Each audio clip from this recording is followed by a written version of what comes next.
hear me?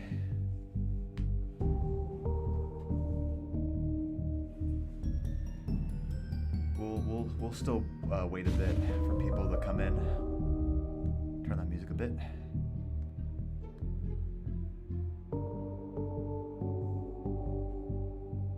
Everyone spread the stream around, spread the stream. This is the long-awaited sequel to the first stream where we predicted FNAF movie, and we got some things right, got some things wrong. We didn't get a bingo, unfortunately, last time, but this time, yeah, maybe.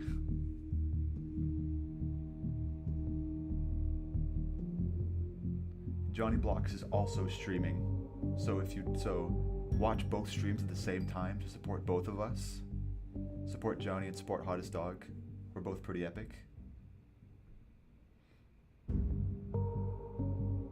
yeah, the person on the left is that's Andy Field, voice of Hand Unit.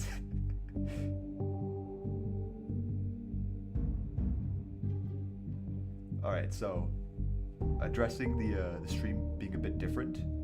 So when I streamed the PAX West stream a couple months ago, I was streaming on my PC right in my dorm room because I'm at college. So my PC has been acting up recently, not in the way you think. It's been, the internet's been really on and off. So I'm streaming this on my laptop in an editing suite. It's been going good so far. At least I hope for you on. I hope for on your guys' end, it's going good. No lag or anything. My laptop, it's never failed me yet. It's always been great with connection. My laptop, not so much. My laptop, not so much. That's why I'm streaming on my my PC, not so much. That's why I'm streaming on my laptop. Welcome everybody. We'll give it about another minute or two. How's everyone doing today? Almost Christmas. 1 year until the FNAF 2 movie. Gromit is God, I agree. Oh yeah, also because I'm on my laptop, for the past like 2 streams I believe, I set up a thing where if you donate or do anything special in the stream, it'll like say your name. That's not on my laptop, unfortunately. So yeah, this is gonna be the one stream that doesn't have that, but I will still of course shout out anybody who does something like donates or anything. Wallace's return to movies. You people in the UK get it early. I want to see that so bad. I love Wallace and Gromit. We get it January 3rd or 5th on Netflix. At least I think you guys get it early in the UK.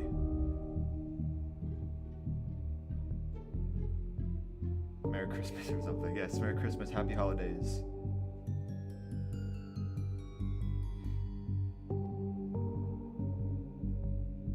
And of course, the very aggressive handshake you gave me to end my time at PAX.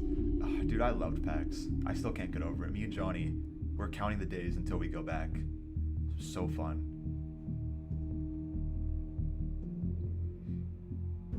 The British always have it the best. Those dang British. They're beans and toast. Let's see how Johnny's doing. It's also kind of cold in here. So I'm not in my room, I'm in an editing suite. So it's kind of cold.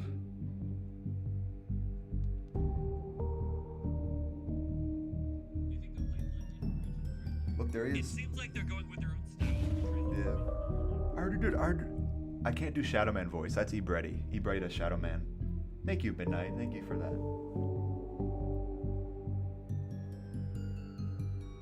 Of course, so we're okay. I think we're about ready. I met a British person. Yep, we all met a British person. I got to go to a bar with that British person on the night of the second day. Me, him, and Animatronic went to a bar and had a good time.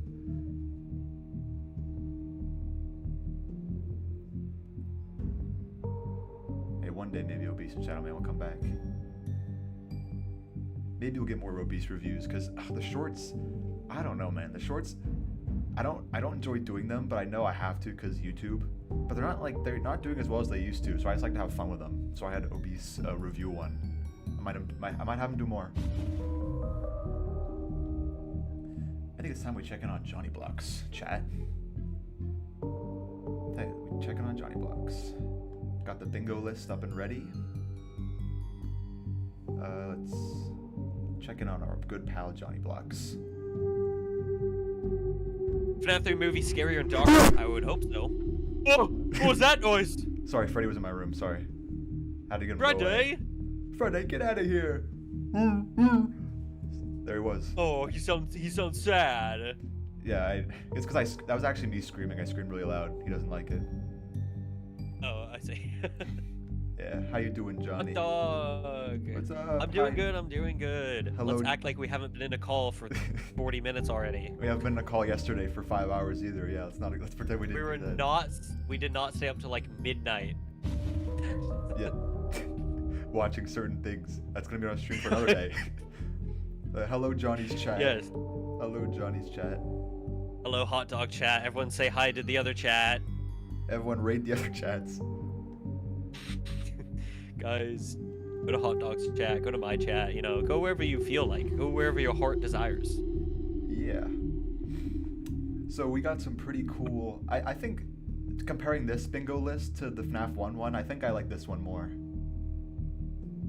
Yeah, I was telling Chad earlier that we did this last year for the first film, and we probably should have on stream gone through that first bingo sheet to see what we got right and wrong, but we did that on our own time.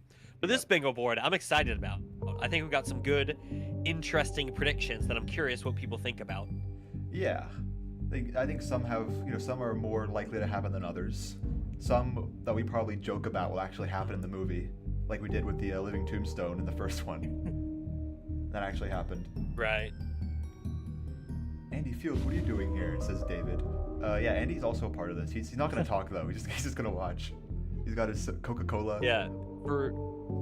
If you guys aren't watching Hot Dog stream, Andy Field, the one and only, is on that live stream. So you're missing out. He's right there. He's really good at standing still too. He's waiting. He's waiting for us to start.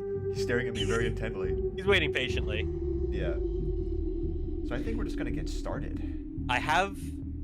Yeah, I was gonna say, I've seen some people already mention some predictions that we have on this list, so we might as well just hop right into it. Alright, let me share my And also, screen. chat, feel free to let me and Hot Dog know how our volumes are on our streams. Am I too loud? Is Hot Dog loud? Yeah, please let me know. Alright. So I think we should just jump right into the first one then. Are you ready to reveal space number 1? So this is our bingo sheet. Yes. Oh. It's not really a bingo sheet. We're not really treating it as that. Yeah. But it's more so just to, like, get all of our ideas in one nice organized place. Yeah, and the way this is gonna work, I know last time we had chat pick out the spaces. This time we set it up differently, so we're just gonna go in a row, one by one. Yeah, we're just going in order. Yeah, we're just gonna go. The order doesn't mean anything. It's just what we thought of first. Yeah. Is Withered Bonnie gonna take off his All face? right. As Anthony? Well then. Maybe. Hot dog. All right, first one. Maybe. All right. First one. Here we go. First one. Let me play the funny sound.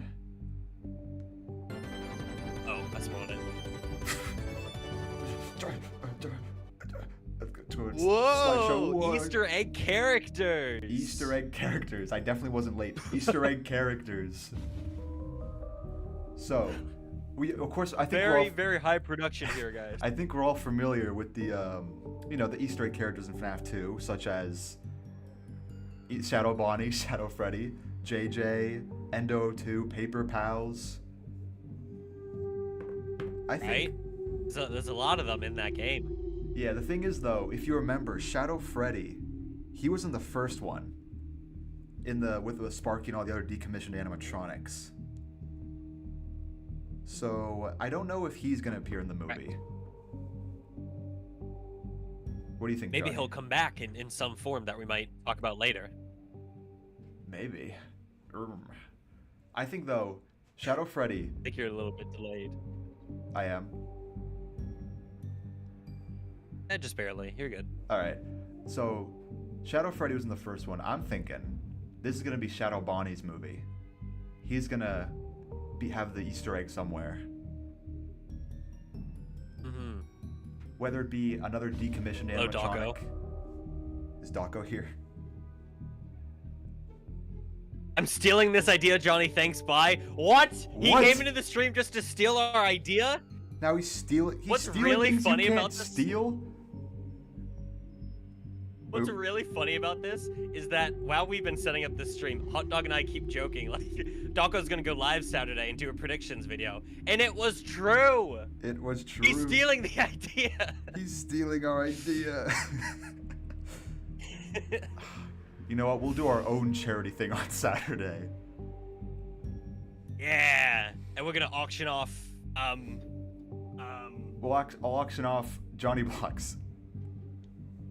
yeah, guys, if you want to buy me in a legal way, we'll figure it out. Who wants to have their own FNAF news person to tell them news all the time? Yeah. I can just be in a little corner of your room, going through the news, reading it off. No refunds either. You can't take them back, even if he starts to annoy you. No refunds. Oh no. But other Easter egg characters, I'm thinking the Paper Pals. They'll definitely be in the movie, just like as like set design. But I'm also thinking, like, remember in the first movie, right? When Tina the endoskeleton, she would move around in the background. She'd be like in some shots in the background, hiding around. Yeah. I'm thinking they're gonna do that with the Paper Pal, the buddy Paper Pal. I think it'd be really funny if just in every single room there turns out to be a Paper Pal that you can just spot, and every now and then he'll just move from room to room. I can see them doing that. Oh yeah, especially in Dawko's the office. asking how much I cost. Dawko mean by that? Pause. What do you mean by that? You know what? In honor of the FNAF 2 movie, he costs $2. Two lefties, $2. Isn't Lefty more expensive than you? Is he like $5? How insulting is that? Lefty's more expensive than I am. I don't know. I think Lefty has the puppet, messed up. so I don't know. I got FNAF news. Without me, all of you guys would be falling behind. We have TNT Muffin. TNT Muffin's the rising star. I'll hold him hostage. Oh no. Well, you. Anyways, yeah, I do think. I was gonna say, well, you hold TNT Muffin hostage. What were you gonna say? I was just gonna go back to the bingo sheet. Yeah, say what you're gonna say about the bingo sheet. Okay, I was just gonna say, I think what they did with Tina in the first movie, they will do again with the second movie with Endo 02, seeing as Endo 02 does do that in the game. Like, that is the game where the Endo moves around the pizzeria and you can spot them, like the prize counter in the vent. So I think there's gonna be a few Easter eggs that you can spot, like, moving around the pizzeria. It's gonna be a lot more active, I think. I agree with that. I think, yeah. They could even just like with like Tina the endoskeleton, just like that, but with the FNAF 2 endoskeleton. Like basically what you just said. Just move him around in the background. Especially though, right in front of the puppet music box. Yeah. Yeah, and the last one. There's also in FNAF 2. Yeah. Well, you might be like really delayed. Oh no. No, I was gonna say no. I think I'm good. I was gonna say something and then you said something. Wait. No, you say what you're gonna say. I was just gonna talk about how in the prize counter there's that shadow that everyone thought was a character, like a cat, yeah, a Candy the cat or Sugar. Yeah, can't Sugar the cat. So they might have something like that as well. I mean that they did. I think with how important of a role that this parts and service plays in this game, that it's going to be a much bigger area, probably with a lot more scrapped suits to act as Easter eggs. That's yeah, because I was gonna bring up too the last Easter egg, JJ. I don't know how they would do her. But if she was like a scrapped costume in the back room, I think that would work good. Because it would be weird if she was just like, I mean, it would make sense because, you know, she's under the desk in the game. I don't see how they would hide her like under a desk in the movie.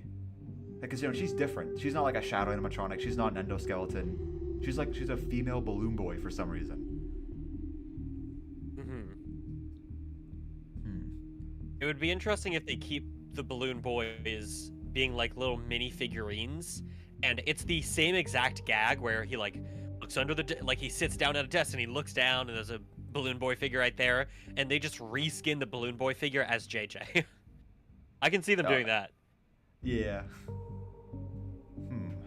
I wonder if they'll... Sis is also predicting that William Afton appears in the film. I don't know if I believe that, though.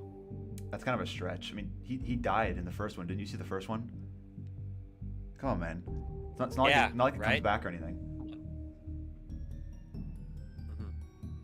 Yeah, but... So, I think for this bingo sheet, there's going to be a lot more Easter egg characters. Because I think they were hyping it up a lot during the lead up to the first movie. Is like, oh, there are characters we haven't revealed yet. And there was, you know, Balloon Boy, there was Ella, there was Sparky, Shadow Freddy technically. So I think for this one, they're just gonna go more, you know, especially with FNAF 2 that has so many more Easter eggs and hoaxes. Oh yeah. Speaking of hoaxes, Reese in my chat said, how the hell would they explain the hoax purple guy animatronic if they included it in the movie?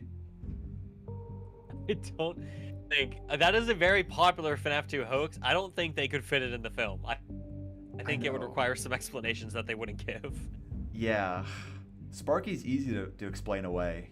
Just a dog animatronic. Despite Purple Guy being the most popular hoax. I don't know. And then there's also, going more on the hoax characters, I guess I always thought the second hoax character I could see, if it's not Purple Guy, is a Golden Toy Freddy. But then again, that's another like... Freddy. How would you explain that? Yeah. Also, like, Withered Balloon Boy is probably a likely one. Just like a messed up looking balloon boy in parts and service or something. Wait. Whoa. I don't know how we didn't have this on the list. Sauce said that Freddy isn't going to be in it. What do you mean? What? The regular Sauce said... Come on, Freddy... He's got to be. I don't know. I mean, we see there's Toy Freddy right there. But what about Freddy? Wait, no, but you know, like Withered, you know, he's called Freddy in the custom night, technically. I don't know. You know, Scott's always, you know, going back and forth on decisions. He's always going back and forth on decisions. He might scrap Freddy. He can never make up his mind. Then the movie will just be called Five Nights at 2. Five Nights at 2. Oh no, 5 more nights. Five Nights at where? Bad night. Five Nights at where? 5 nights. Are there any other Easter egg or hoax characters? Isn't there Shadow Balloon Boy, right? Shadow Balloon Boy. Does Sugar count? I think. Yeah, Sugar counts. But that also might be a bit of a gray area, seeing as Sugar was based on Candies, and Candies is official now. But I guess that could also be an easier way to introduce a character like Sugar or like Candy. Yeah. Speaking a little bit on Fanverse, though, we didn't have this in the bingo list. We could talk about it a little bit. FM1 Studios said Pop Goes cameo, and that reminded me, what if there's some kind of Fanverse cameo in this? Pop Goes, Candies, like a reference to another like animatronic like fast food brand. Right. I feel like they would only do that if they had, I guess, reason to expand upon that further, you know? But I can see it happening. Yeah, because this is kind of different, but like Scott is interested in like giving the Fanverse stuff cameos. Like he gave the Joy of Creation 2 arcade cabinets in Security Breach. Right. So there was allegedly a Pop Goes thing in Into the Pit. something that people thought looked like Pop Goes. Oh, I did not see that one. Yeah. I think that would be a cool reference. I mean, I guess it's possible. Definitely possible. What does chat think about all the Easter egg and hoax characters?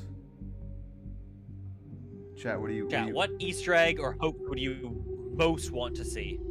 Who do you think is like the Sparky for this film that you just gotta see? Yeah, speaking of Sparky, FM1 also said if he gave Sparky 2 cameos, then he could definitely do Fanverse cameos.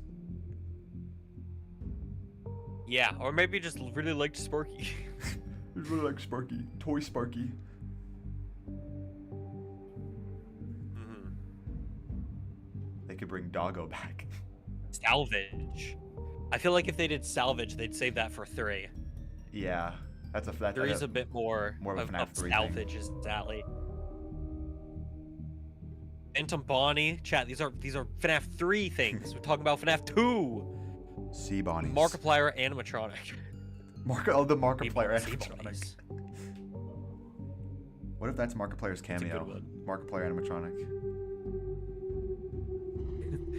This is Mark. We just stuffed him into a suit. Hello everybody, my name is Markiplier and I'm in excruciating pain. So hard being me. The crowd screams. Gray Puppet? Gray yeah. Puppet's not bad. Maybe.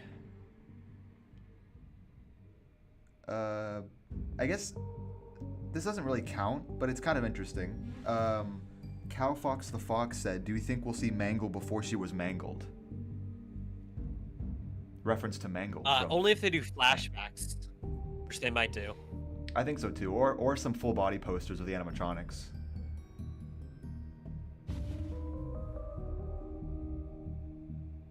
There we go. FNAF 2. Okay, I don't really. Okay. I think we should move on. Great man. Yeah, no. Yeah, I think we should move on now. I think we should move on to the next space. The next space. Good. All right. Good predictions though for the Easter egg characters. My Here predictions. We go. Chat's predictions for the characters. But we already asked their predictions for the Easter egg characters. I know. I was saying that they were good predictions. Oh yes, good predictions. 9 out of 10. All right, let's move on to the next one. All right. I'm gonna have to make up the sound effect. There. Puppet music box. Whoa, look at that. It just showed up like that. That's crazy. Puppet/music box. I feel like of our bingo list, this is the most expected, really. Like the most likely to happen. Seeing as the puppet has kind of already been teased and the music box has already been teased. I agree. I mean, it's no secret the puppet's going to be in the movie, and I do suspect that the puppet will play a big role, considering one of a theory I believe in with leading up to FNAF 2 movies that Garrett, Mike's younger brother, possesses the puppet.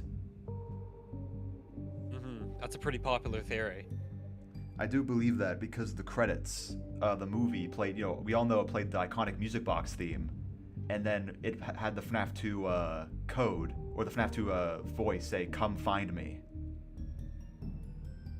And who else could that be other than, Garrett? He's the last kid we've seen got killed by William Afton, but we haven't seen him anywhere in FNAF 1. There was a deleted scene with him, he goes in the shadows and William comes out, but that was, that doesn't count anymore. Right. That's still a loose end that needs to be tied up with Mike's story. He didn't get to the bottom of, the kidnapping of Garrett. Sure, he found out, oh shoot, this Steve Raglan guy is actually the murderer. First I killed your brother, now I get to raise you, my friend. But he didn't really get to resolve that issue. Skibbity, my friend, exactly. Yeah. FB Film says, boy, I do wonder if any of these predictions will have been stolen from my video. Moving on. Johnny, what were you saying about the puppet? In case of any similarities, we are not accountable. Yeah, I think this is just one of the most likely spaces. I mean, we already know the puppet's in it. The code name is Music Box. So there's already been teasers for it. I think the puppet's a given. It's just how the puppet is going to be incorporated into the movie. That's going to be interesting. You know, how big of a role they're going to play, who possesses them, are they going to be good, are they going to be bad, all that stuff. Yeah. Moving on to the technical side of the puppet, I'm curious on how they're gonna, like, if we're ever gonna see the puppet move, like if she'll be floating, if she'll just be like standing, like if we like see her out of the box, she'll just be like standing upright in her iconic FNAF 2 pose. I'm curious on how like she'll move around. Right. Because she's definitely like the skinniest out of all the animatronics, and she's the least. You can't put animatronic. like an actor in that suit. Oh no, she's gonna be. If they make her animatronic, she'll be full on animatronic like Foxy, and possibly Balloon Boy. But we'll get to Balloon Boy. It would be really funny if like I'm blanking on their name, but the guys who did the FNAF musical, if they had like an actual little marionette puppet with like strings that someone puppeteered as the puppet. I don't think they would do that, but it would be funny. The puppet's actually just like 1 foot tall in the movie. To keep the puppet sleeping. Then Markiplier's casted as Jeremy Fitzgerald. Exactly. You know what? Let's just make those things official. Let's just make the musicals the movies. That's what I'm saying. Can we just like the script you have for FNAF 2? You know, it's probably fine, but just get rid of it. And let's just make FNAF 2 the musical canon. Yeah. Yeah. Also, the Amazing Gamer said. Is there anything else to say about the puppet? This isn't the puppet, but the Amazing Gamer said he thinks Toy Frodo will be kind of fat. You know, kind of big boned. Fat. You know, he's gained a few pounds. Hey, what you get for that pizza. Can we get Smike? Can we get Smike? Maybe we should add that to the bingo sheet. Yeah, Smike cameo. And he's like, ooh, Freddy kind of let himself go after the first film. We'll have him say very very vague statements like he does on Twitter. We'll have him say Among Us and walk away. And everyone would be like, who the hell is that? Why is he here? What is he doing? That's the one cameo. Everyone's like, who the fuck was that guy? Why did he say that? Everyone's so confused. What, does anyone... A YouTuber is like, did he just sneak on the set? Or what was that? They don't credit him in the credits, so he's just a mystery for everyone who doesn't know. Yeah, it's just question marks. Like we actually don't know who that was. Yeah, he just kind of walked on set one day, but we kept it in because we thought it was funny. We never got his name. We never found him again, so we just kept it in. So chat, what do you think about what are your predictions for the puppets in the FNAF movie? Also, do you think she'll talk? That's right. I mean, yeah, the toy animatronics and really everyone in FNAF 2.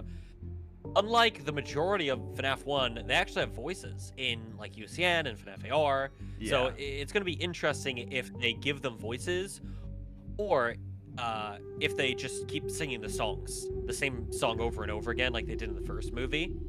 Yeah. And unfortunately, Joey does stuff. I don't think there's going to be a Charlie in this movie universe. It doesn't seem like it, at least where they're going with the lore right now. I'd love to see a bit more of the Emily's built up. I don't think... Do we not add Henry to this list, by the way?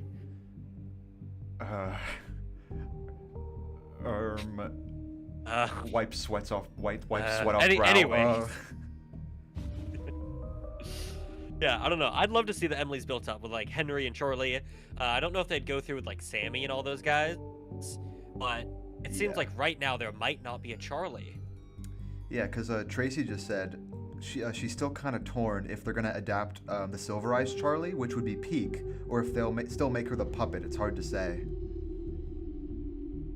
Yeah, I would love an adaptation of the Silver Eyes in that version of the character, but for right now, doesn't seem like it.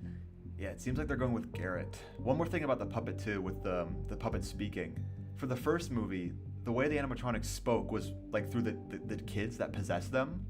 So I think if the puppet speaks, they'll do it the same way with Garrett. Like we'll see Garrett in front of the puppet, and Garrett will be speaking. If Garrett possesses the puppet. Oh yeah. Yeah, I can see that. But yeah.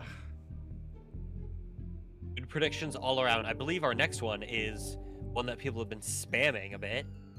Oh yeah, it's true. Should we reveal it? If I remember this list correctly, I'm ready to. Yeah. All right. Bite of 87.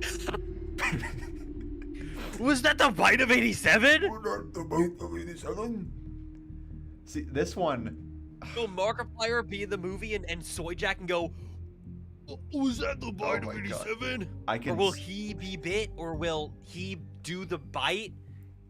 Well, the possibilities, hot dog. Think about it. I love the bite of 87. Yeah, I had so many possibilities. This one's I'm kind of torn on this one because I'd say they kind of reference it in the first one when Freddy bit was it Max in half. Yep. But keep in mind that was a reference. That wasn't actually the bite. That is true, and it is like a canon event thing in FNAF 2. That's how the place closes down. It is the canon event of the FNAF universe. That's the FNAF universe's canon event. The bites have to happen. Yeah, but now everyone's so will spamming. They end up adapting that plot point? It's the thing is, the bite of 87 happens like right when the pizzeria closes. Unless they change where it happens, it has to be somewhere like in the climax of the movie. It happens at the end of the week at the birthday party, right? Yeah, like on their when Phone Guy said we have one last thing scheduled for tomorrow, a birthday, and you'll be on day shift. Sounded just like. Thanks. I've been practicing. I think if they do, I guess that is a kind of iffy timing then, because it would have to be after everyth's done. Maybe it's like a post-credit. The real fans. I think there's gonna be something else in the post-credit, but we'll get to that later. Down the line. We'll get to that. We'll get to that. I feel like with how important the bite is to FNAF as a whole, the lore, all that stuff, like the community, you have to adapt it. It was nice seeing it as a reference in the first movie with Max and Freddy, but the actual bite itself, I feel like everyone's waiting on, you know? Yeah. And again, keep in mind, chat, that this is the bite of 87, not the bite of 83, presumably with which Mangle. happened at Fredbear's. We're talking about, so we're talking about the one that happened in the FNAF 2 location in actually 1987. It would be nice. So I guess, since the first FNAF film takes place in 2000, this wouldn't be the bite of 87. It'd have to be like the bite of 2002. The bite. How lame is that? Was that the bite of 02? Was that the bite of 05? I don't want to say that. I want to say it was the bite of 87. Doesn't hit the same. Right. Maybe 87 kids were bit. That's how it gets its name. At one birthday party. Yeah. Or maybe it happened on August 7th. 8/7. Oh. This is kind of falling apart the more I'm thinking about it. They could do the poop of 07. Oh no, Gregory. We do not do the pee-pee poop ass anymore. Do not do the pee-pee poo poo ass anymore. They could reference that. They could. You know what? Shoot, I think we've just solved it. I think we've solved this whole dilemma. You're right. Chad, I hope you were listening because we're not going to repeat it. We should move on. We should move on, chat. And the next space is a personal favorite of ours. Oh yes, this one I don't think when you see the second space, you might have to put on your thinking cap. Yeah, actually, let's not say. Let's let the chat think what it's supposed to represent. Yeah, all right. We're gonna reveal the next space, and you guys let us know what you think that this means. Yeah, let's see how long it takes. Ready? 3, 2, 1. Sorry if it was too scary, chat. Sorry if it spooked you a little bit. We probably should have given like a trigger warning or Yeah, dang it. Trigger warning jump scares. Oh, it's Hope this doesn't get us copyrighted. That would be so funny. It's like not even two, like a second of the movie, just constantly looping. Oh, people are getting it. Has anyone in your chat said it? Yep. Oh, my chat's slow. Come on, guys. People are also we're losing the hot dog chat. See, I'll give them a hint, I guess. People are also saying freedom in my chat. Yes. Blue Angry Bird got it in my chat. Yep, it's Yeah, Withered. actually, more people are saying Freedom than Foxy. Huh. So I guess this goes both ways as a Withered Foxy hallway jump scare, you know, where he jumps out from the hallway, and also maybe a reference to that old FNAF theory where when he was jump scaring you in that FNAF 2 trailer, he was saying the word freedom. Yes. Because I remember a big... this was on our last bingo list, too. For the FNAF 1 bingo list. We put, like, Foxy running down the hallway. We kind of got that. Yes. I'd say we did. He ran down the hallway.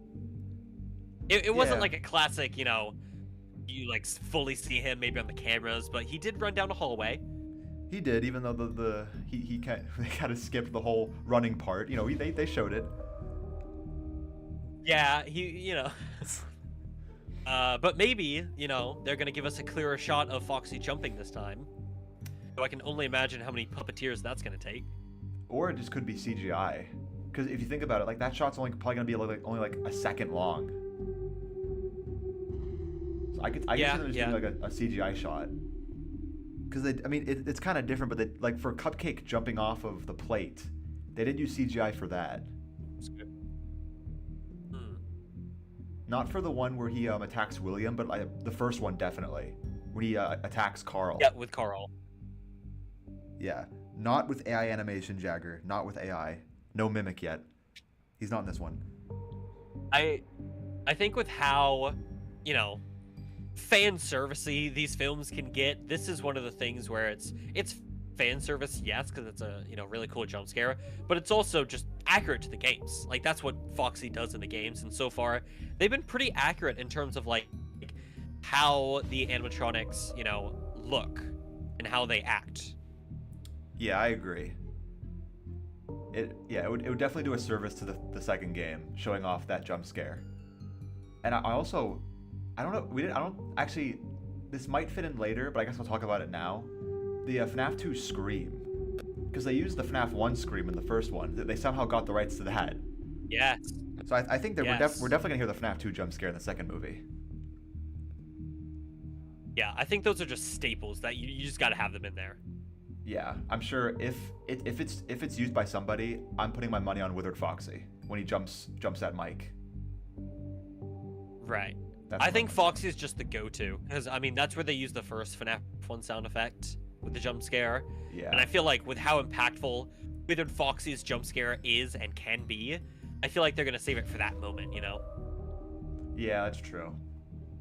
And I guess, also in the FNAF 2 trailer, he was the first one we saw jump scare. I don't know if that means anything, but it's something. Yes. That's something.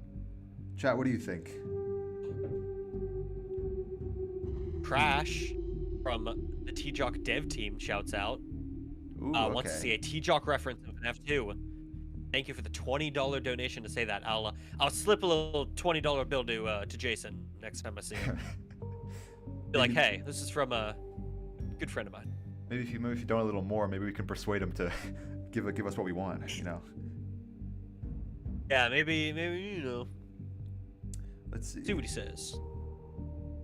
FB Film says. Thank you, Crashman. Maybe if it's not CGI for Foxy's jump scare, a bit of like filmmaking techniques, speed up the footage, look like he's jumping faster. I could see them like not doing it with CGI. Yes. I could definitely see it, but that would be pretty complicated. You definitely have to be on. Either they're gonna put him on like some kind of platform, or they'll put him on some kind of like hovering like strings above. That would be. It would get the job done, but it would be kind of. I think with how. Difficult. Right. I think with how dedicated they are to practical effects, they'll try to do that. Who knows if it'll turn out good? I think so far they've been pretty good with their practical work. But I can also see it being too complex that they would have to use CGI. But also, I mean, keep in mind, it's a Blumhouse film. While they do have a bigger budget this time around, it's probably not too much more. So, yeah. You know, how much they can afford with CGI, you really got to consider. That's true. What if they just throw him? Just pick up the suit and just chuck him. Get a bunch of people in green screen suits to just chuck him. And pray that he doesn't break on impact. Yeah. he doesn't crush Josh Hutcherson to death. They still keep him, even though he's not in the shot. They still keep him where Foxy's gonna land. Just for the lulz. Josh, get up, come on. What, Hacked Man? Why do you hope he bursts into flames again? We don't want Foxy to burst into flames again. What? No, not again. We can't. Emma's watching like, no, not again. Not again. I cannot afford 2. I cannot afford FNAF 2. FNAF 2. Let's see. Ooh, Reese said Foxy. Reese said Withered Bonnie will punch someone to death and it'll be silly. Speaking of Withered Bonnie, epic segue. Reference. There you go. Epic segue. Oh, are you segueing? Yes. Segueing. Whap. So, let's see. Does anyone know what this is? Now, this chat. is Who gets this? Yeah, who'll get this? Speaking of T-Jock, actually. Speaking of Nixon work, by the way. Yeah. Does any OGs remember this video? Any OGs? Yeah, people in my chat remember. Creamy boy, thanks for the donation, buddy. Creamy also thinks Freddy's gonna be in it. I did kind of doubt it though. Yeah, it's kind of a stretch. Nixon reference. Nixon. Yes. All right. I got people. Hey, people remember in my chat. Yep. A lot of people remember in Abby mine. giving Withered Bonnie his mask. Yeah. Yeah. So if you guys don't know, this is a classic FNAF 2 animation by Nixon, actually, the developer of Joy of Creation, where this little girl, who I don't think was important, it's been a while since I've seen it, finds Withered Bonnie's missing mask. My head is missing, if you remember that, and she gives him back his mask.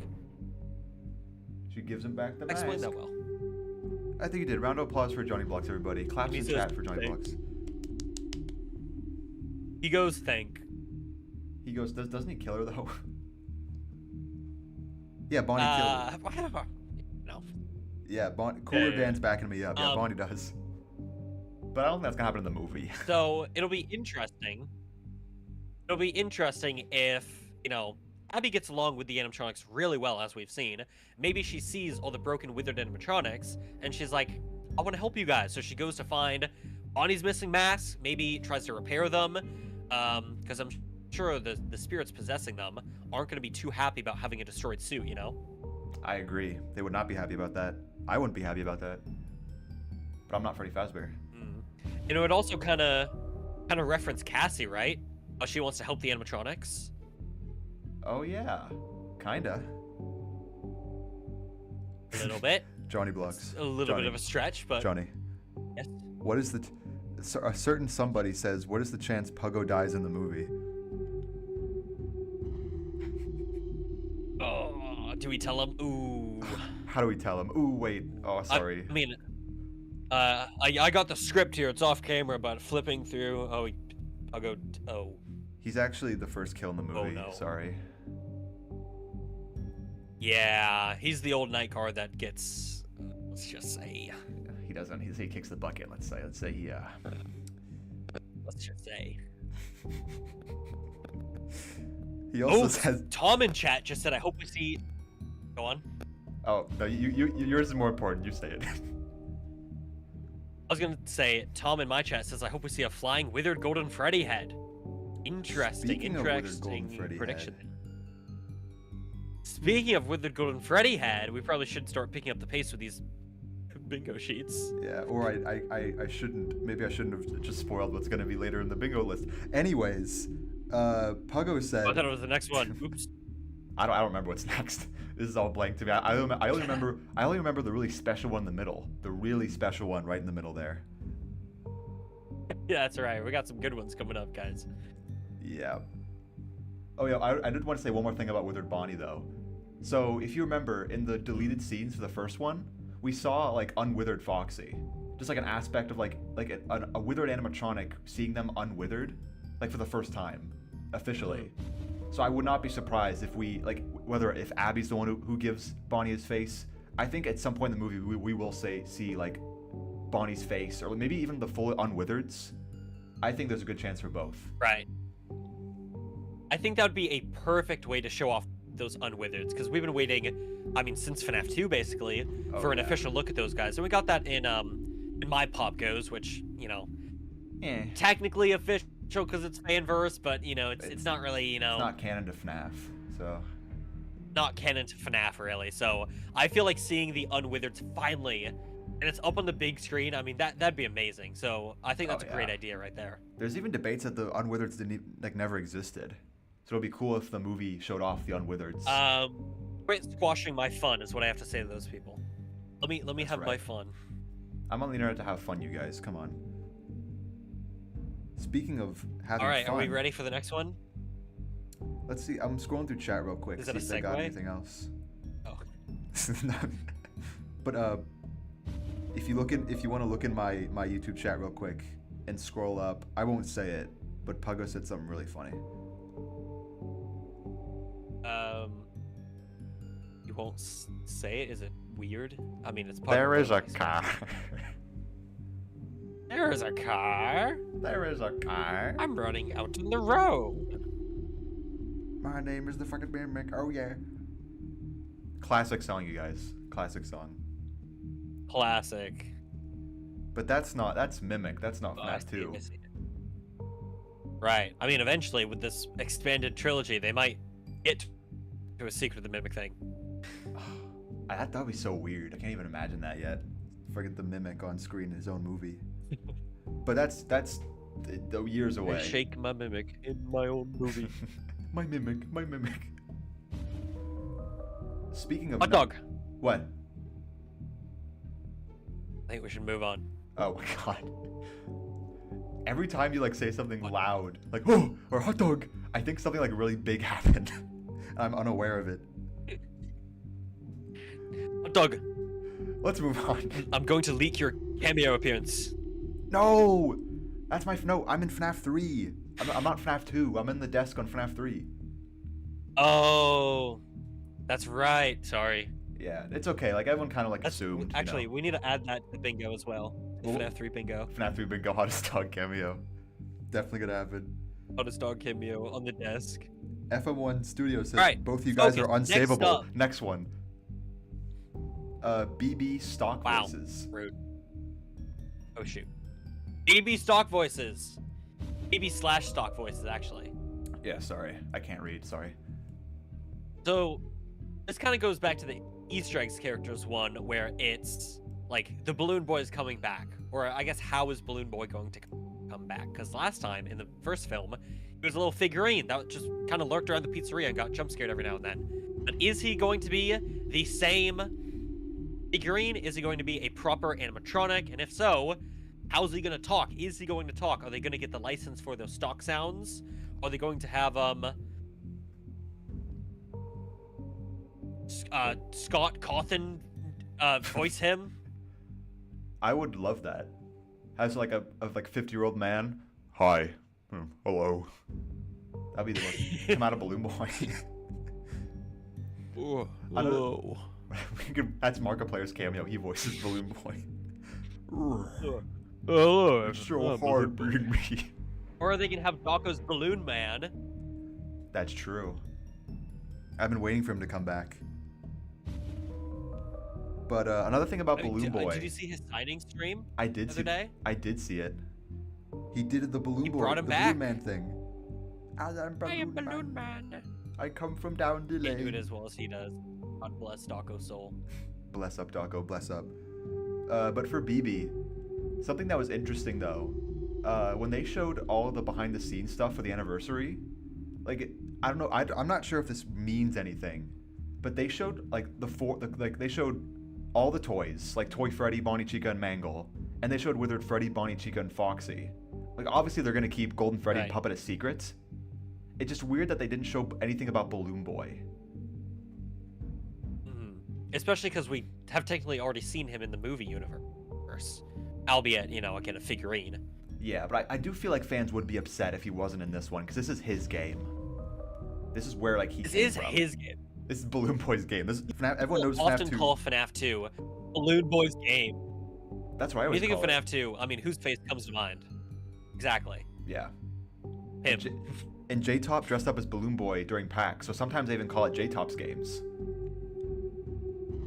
J-Top's game, play my game. Answer my riddles Pin 3. the tail on.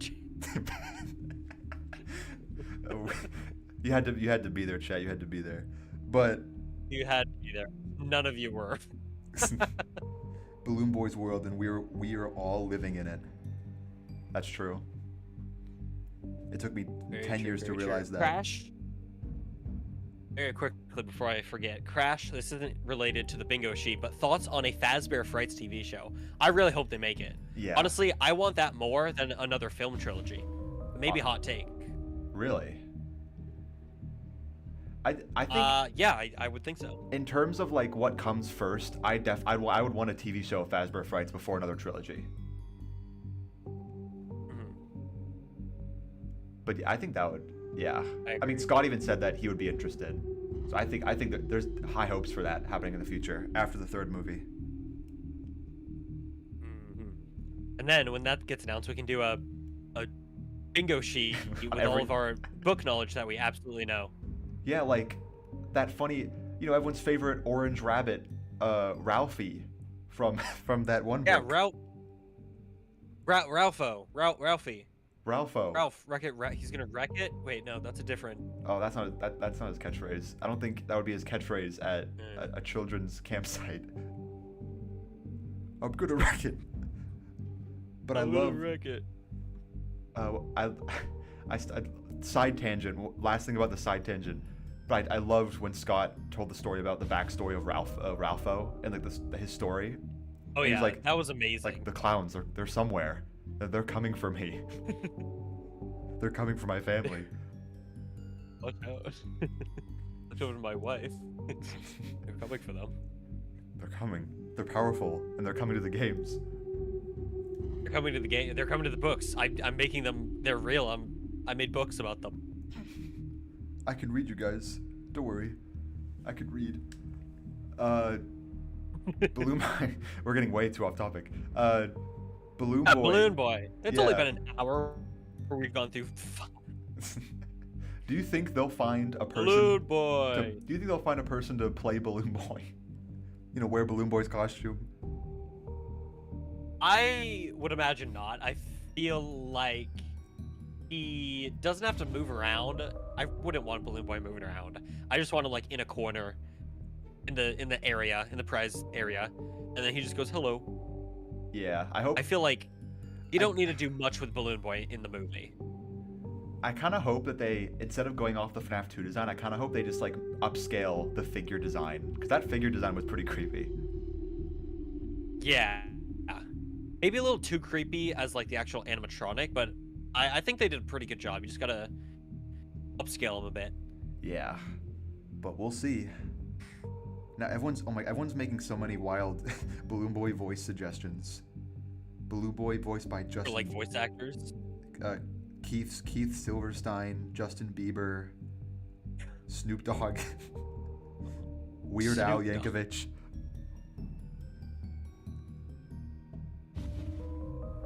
Ooh, Reese. Some good suggestions. Reese said to you, Johnny Blocks, would you rather want a Fazbear Frights TV show or a live-action Roxanne show? Live-action Roxanne? What kind of question is that? Is that even a question? Are you silly or just goofy? Are you just goofing around? I would die for a live-action Roxanne show. Yes, I would give my life for Roxanne. I would do anything for Roxanne. I hope I live long enough to see the release of Security Breach so I can see live-action Roxanne. And I hope I'm a big enough YouTuber that I'm invited to the set. They won't invite me back after that, though. I won't be allowed. Yeah, I don't think you should have said that because, now you probably won't be invited. Well, we're not streaming, thankfully, so they'll never know. Oh yeah, that's right. Yeah, I forgot. I have heavy schizophrenia. This is all in my head. Anyways, perhaps we move on. I feel like. Yes, there's not a lot to talk about with Balloon Boy. Let's move on. He'll likely be there. It's his game after all. He owns that shit. Balloon Boy's game, as everyone calls it. Next segment, The Golden Freddy head. Whoa! Golden Freddy we were head. talking about this Golden earlier. Freddy floating head. Golden Freddy head. Radawesomeness joins the chat. Hey yo. Hey yo. Hey yo. This one. This one. Oh my god, why are we like mimicking each other right now? What we're like the fucking mimic. Oh yeah. My name is the mimic. Speaking of not This the one mimic, It's gonna be Golden Freddy. interesting. Yeah. Speaking of not the mimic, Golden Freddy. So far, we don't really know if Golden Freddy is gonna come back. I feel like obviously they have a pretty stacked lineup of characters so far with the animatronics. And Golden Freddy is a pretty iconic part of FNAF 2, I'd say, especially with that floating head. So I feel like you just got to, you know? I agree. The floating Golden Freddy head, I think it's pretty iconic in the game. But how would they utilize it? Think about how cool it would be as well to see like behind the scenes, and it's just a giant, you know, sculpt of Golden Freddy's head. It's just a giant Freddy head. I think that's the best possible outcome if they actually like make a giant Golden Freddy head. Yeah. That'd be so cool. The other option would probably be just CGI, just to save a lot of money. But imagine. Hot dog, I want to see giant Freddy head real life. I know, I do too. I don't want it to be CGI. CGI is dumb. CGI's goofy. Make a giant Golden Freddy head and then put it on wheels and push it down the hallway. And also, you got to think about where would this Golden Freddy head show up? Because it can't be like a real animatronic. Why would Fazbear Entertainment make that? So, I think realistically there are two interpretations. Number one, they show up in more of Mike's dreams. However, personally, I kind of hope we don't get more of Mike's dreams because I feel like people have had enough of that from the first film. Yeah. I think it's more likely he gets like PTSD or, you know, just hallucinates in general being at a new Freddy's location with more killer haunted animatronics. And also relating to something we're going to talk about later on, maybe he's seeing, you know, dead characters as ghosts. Again, we'll talk about that later on, but I think Mike's going to be hallucinating in the second film, which is very fitting for FNAF 2, and I think that's where he's going to see that floating head and other things, you know? I do agree. When you mentioned it possibly being a dream, I had an idea. In some movies, I remember they do like a fake out kind of dream where like you think the character's awake, but then you learn the character's in a dream, and then he actually wakes up. I'm thinking if they do something like that with Mike in the office, and then that could be him, like, you know, because Golden Freddy, you know, Withered Golden Freddy head is in the office hallway. You know, Mike's having a dream and he's in the hall, like he's in the FNAF 2 location, and that's when he sees all the Golden Freddy hallucinations. Right. And then he actually wakes also, up. wait a second, good idea here. He's in the office, right? He's hallucinating Golden Freddy in the hallway. They can do another callback to another hoax, and he starts seeing the puppet's face on all the monitors. Oh. Eh? That's true. That's true. And maybe if they want to throw in $1 billion more idea. $1 billion idea. Steel Wool. I mean, not Steel Wool. Blumhouse. We'll be waiting. We'll be waiting for that paycheck, Blumhouse. Also, Cal Fox the Fox says, Right. Are we gonna see Shadow Bonnie? Or we already covered that. We said maybe he might be. Get with the times. Yeah, I think since Shadow Freddy was in the first movie, I think Shadow Bonnie is gonna get love in the second movie. Yeah, especially because he's also recolored Toy Bonnie, and Toy Bonnie's in the second movie. And also, by the way, because I've seen some people question this all the time, FNAF 2 is a sequel. I know the game FNAF 2 is a prequel to FNAF 1. I feel like it's pretty much confirmed at this point. FNAF 2, the movie, is a sequel to the first movie. It takes place in the future. Yes, it just has to be. I mean, the characters in the first film, Mike and Abby, they didn't know about Freddy's. So how can they go through FNAF 2 and, you know, it has to be set after the first film. Yeah, that is true. I just wonder how they're going to explain the Withereds. Like, how they look so different. I think the best possible outcome would be, like, they tried to rebrand, like, the FNAF 1 animatronics for a new location, and they started to, like, but this would go against the Unwithered's theory. Like they started to like build like they started to build like resculpt the FNAF 1s into the FNAF 2 like Unwithered designs. And then something about them being haunted, blah blah blah, and then they abandon the Unwithered project and go just for the toys. That's my idea. I still think the much simpler answer is they're the characters from the first movie.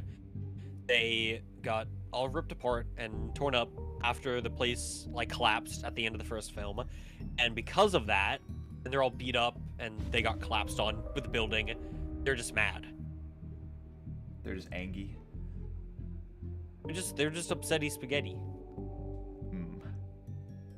Yeah, the movie timeline and the game timeline are completely different things. Completely different.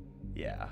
That's the one thing I mean, wish that's they how kept... you have Vanessa from Security Breach in FNAF 1. Yeah, that's the one thing I wish they kept consistent. At least like the placement of like the game, like where the locations are in the games when they take place and when they take place in the movies.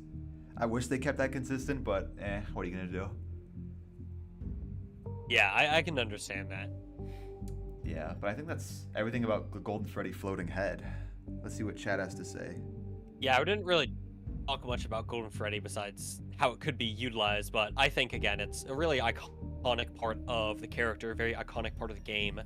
It's just it'd be nice to see it adapted. I think it could make for a pretty creepy, again, maybe dream scenario. Ooh, speaking of dream scenario, Skid mentioned, what about some of the rare minigames as like hallucinations or dreams? Maybe, yeah. I feel like they gotta. The minigames are such a. It's not on the tier. It's not on the list. But the minigames are such a staple in FNAF 2. I mean, I guess we kind of have that on the list. We'll get to it later, like with like 8-bit something. We'll get to that. We'll get to it. Yeah, I can see them doing real life applications though, or not applications, real life adaptations. So you see, you know, the small building, all the kids inside the small building, and then you see Matthew Lillard pull up, or and he pull up, you know, something along those lines, and he pull up. About at the after party. The Afton party. The Afton party. Go to the Afton party. Ooh yeah. Skid also mentioned we could have the go thing with Foxy. Mm-hmm. Maybe in the dreams. I don't know. I'm sure some. Maybe. Whether it be the thing we have later on this bingo sheet or something else, they'll definitely adapt the mini games in some way. Mm-hmm. Someone in my chat is talking about what we got going on involving 8-bit stuff. You'll see. You'll see. But for now, let's move on. Move on to the next tier. Jeremy Fitzgerald. So Jeremy. Now we've heard reports. Yes. That allegedly he's going to be in the movie, but I mean, casting news has been very slow. Nothing official really, besides, you know, actors adding to their own resumes. That is true. So I guess the question is Jeremy, the night guard in the second FNAF game, going to be in this movie? Is it going to be like a FNAF 1 movie situation where there's another night guard at the start of the movie and he dies? Wasn't there like a big rumor that he had a big role in this movie? There was a report that Jeremy was going to have a role in the second movie. I think what you're thinking of is a report from Daniel, which said that a new major male role is being considered, which I believe he thought was Henry, but he didn't confirm it was Henry, so it could be Jeremy.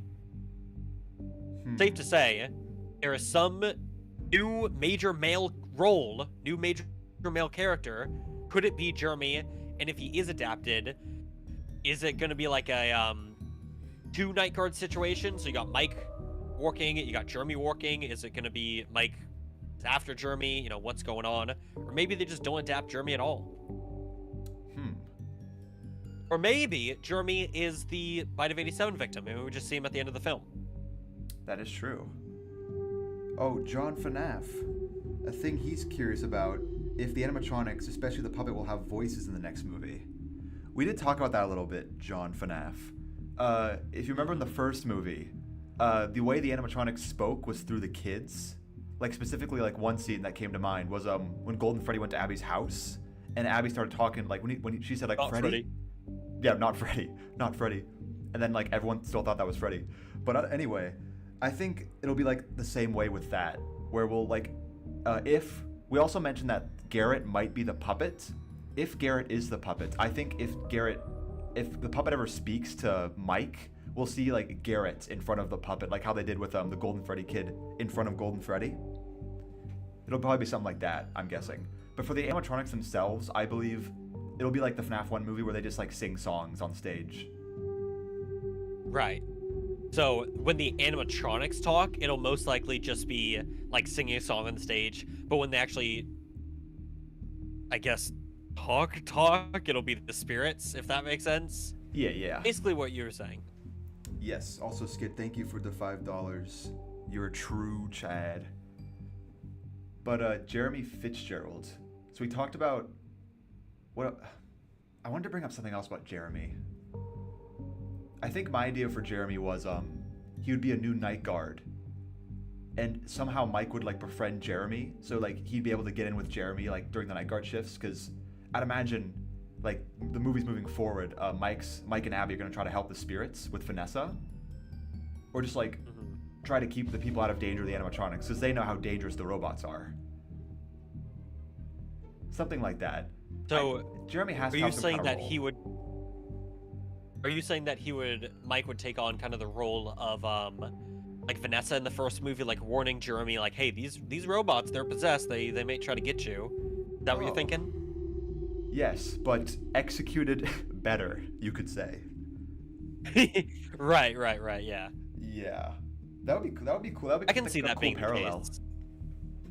Yeah, I mean, I've always thought the way this film's going to be set up is Mike and Abby will find out there's some new Freddy's location that's opened with new animatronics. Abby will think that the animatronics there might also be possessed, so they go there, and I guess they might already have a night guard working there, and then Mike is able to be like, hey, by the way, get ready, dude. You're going to be in for 5 nights of Freddy's. Like, 2.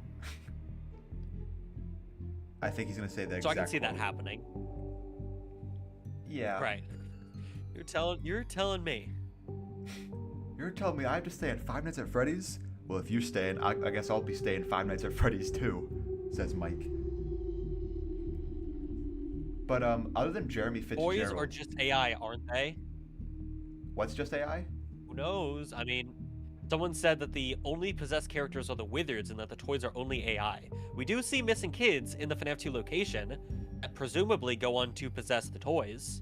But didn't those missing kids go missing after the toys started walking around and killing people? I don't know, man. Yeah, I know that's a big debate whether the toys are possessed or not. Maybe we'll find out in the movie. We'll see what they do in the movie.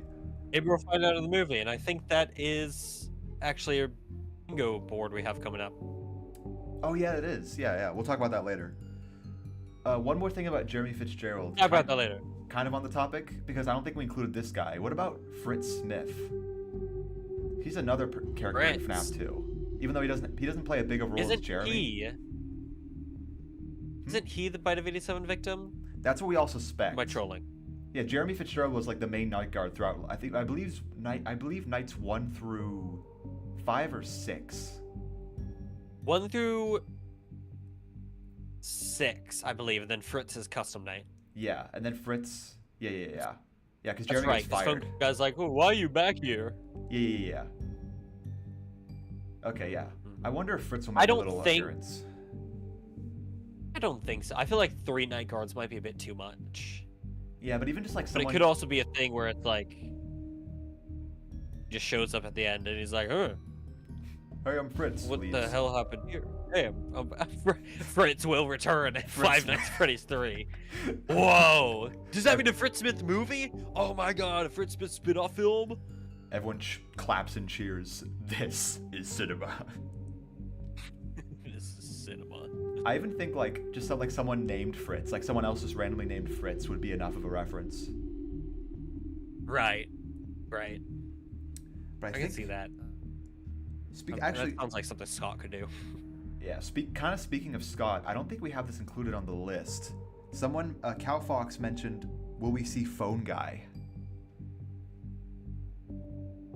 I don't know. I feel like no. But that's the one thing I really want. I really wanted that in the first movie. I like what they did instead. I want it too. But I really want Phone Guy back. Yeah, I want Phone Guy as well, but number one, it doesn't seem like Scott is willing to do Phone Guy again because he wasn't even going to be in. He turned down Phone Guy in FNAF Plus. Yeah. And number two, Scott just doesn't like being on camera, it seems. But he doesn't have to be on camera. It's just his voice on the phone. That's all it is. Yeah, but again, he turned it down in Plus. I think he's done with Phone Guy. That Sucks. Yeah, I mean, I'm for the first movie, did an anonymous donator donated like $10,000 to Daco's charity live stream when Scott was revealing all the voice actors, and that one, it wasn't anonymous. He was named Phone Guy. That was Scott, right? Right. I don't think it was confirmed, but I feel like it's implied it was Scott. I mean, who else has $10,000 lying around to just say Phone Guy? I think we all thought that would be, like foreshadowing that he would be Phone Guy in the film, but then that never happened. Yeah, that really got my hopes up, I remember. I think there's a tiny bit of hope that we'll see Phone Guy, but I don't know. I think we might just get another tape. I think realistically there's not, but I would love to be proven wrong. Yeah. I think that's enough about Jeremy Fitzgerald. Let's move on to the next one, which is... Let's move on to the next one. Oh, goodness. Oh, my God. Oh, hot dog. Oh, sorry. Did you see the same thing I did? Sorry. Sorry. Think. Get out of my head. Get out of my head. Yeah, I don't know what that was. Let's just move on. Slams head on desk. Get out of my head. Get out of my head. Get out of my head. Don't say it. But anyway, Toy Chica. Here's the Toy Chica space, chat. So what we mean by Toy Chica? So we're thinking. Yeah, what did we mean by this? So we all know Toy Chica's main gimmick, as it's shown on the bingo list. Toy Chica, takes off her beak. As it's shown, yeah, there she is. There she is. Correct. That's right. Oh, that's why we put it here. That's why we put it here. The removal of Toy Chica's beak. I forgot about that. Chat, what are you talking about? Wait. What do you mean get out, FM1 Studios? We can't leave. We're hosting the stream. Chat, you gotta focus up. Look, we're talking about implications of Toy Chica's missing beak. Is she trying to build Mangle? Is she trying to build Toy Foxy? Is she trying to build Toy Foxy?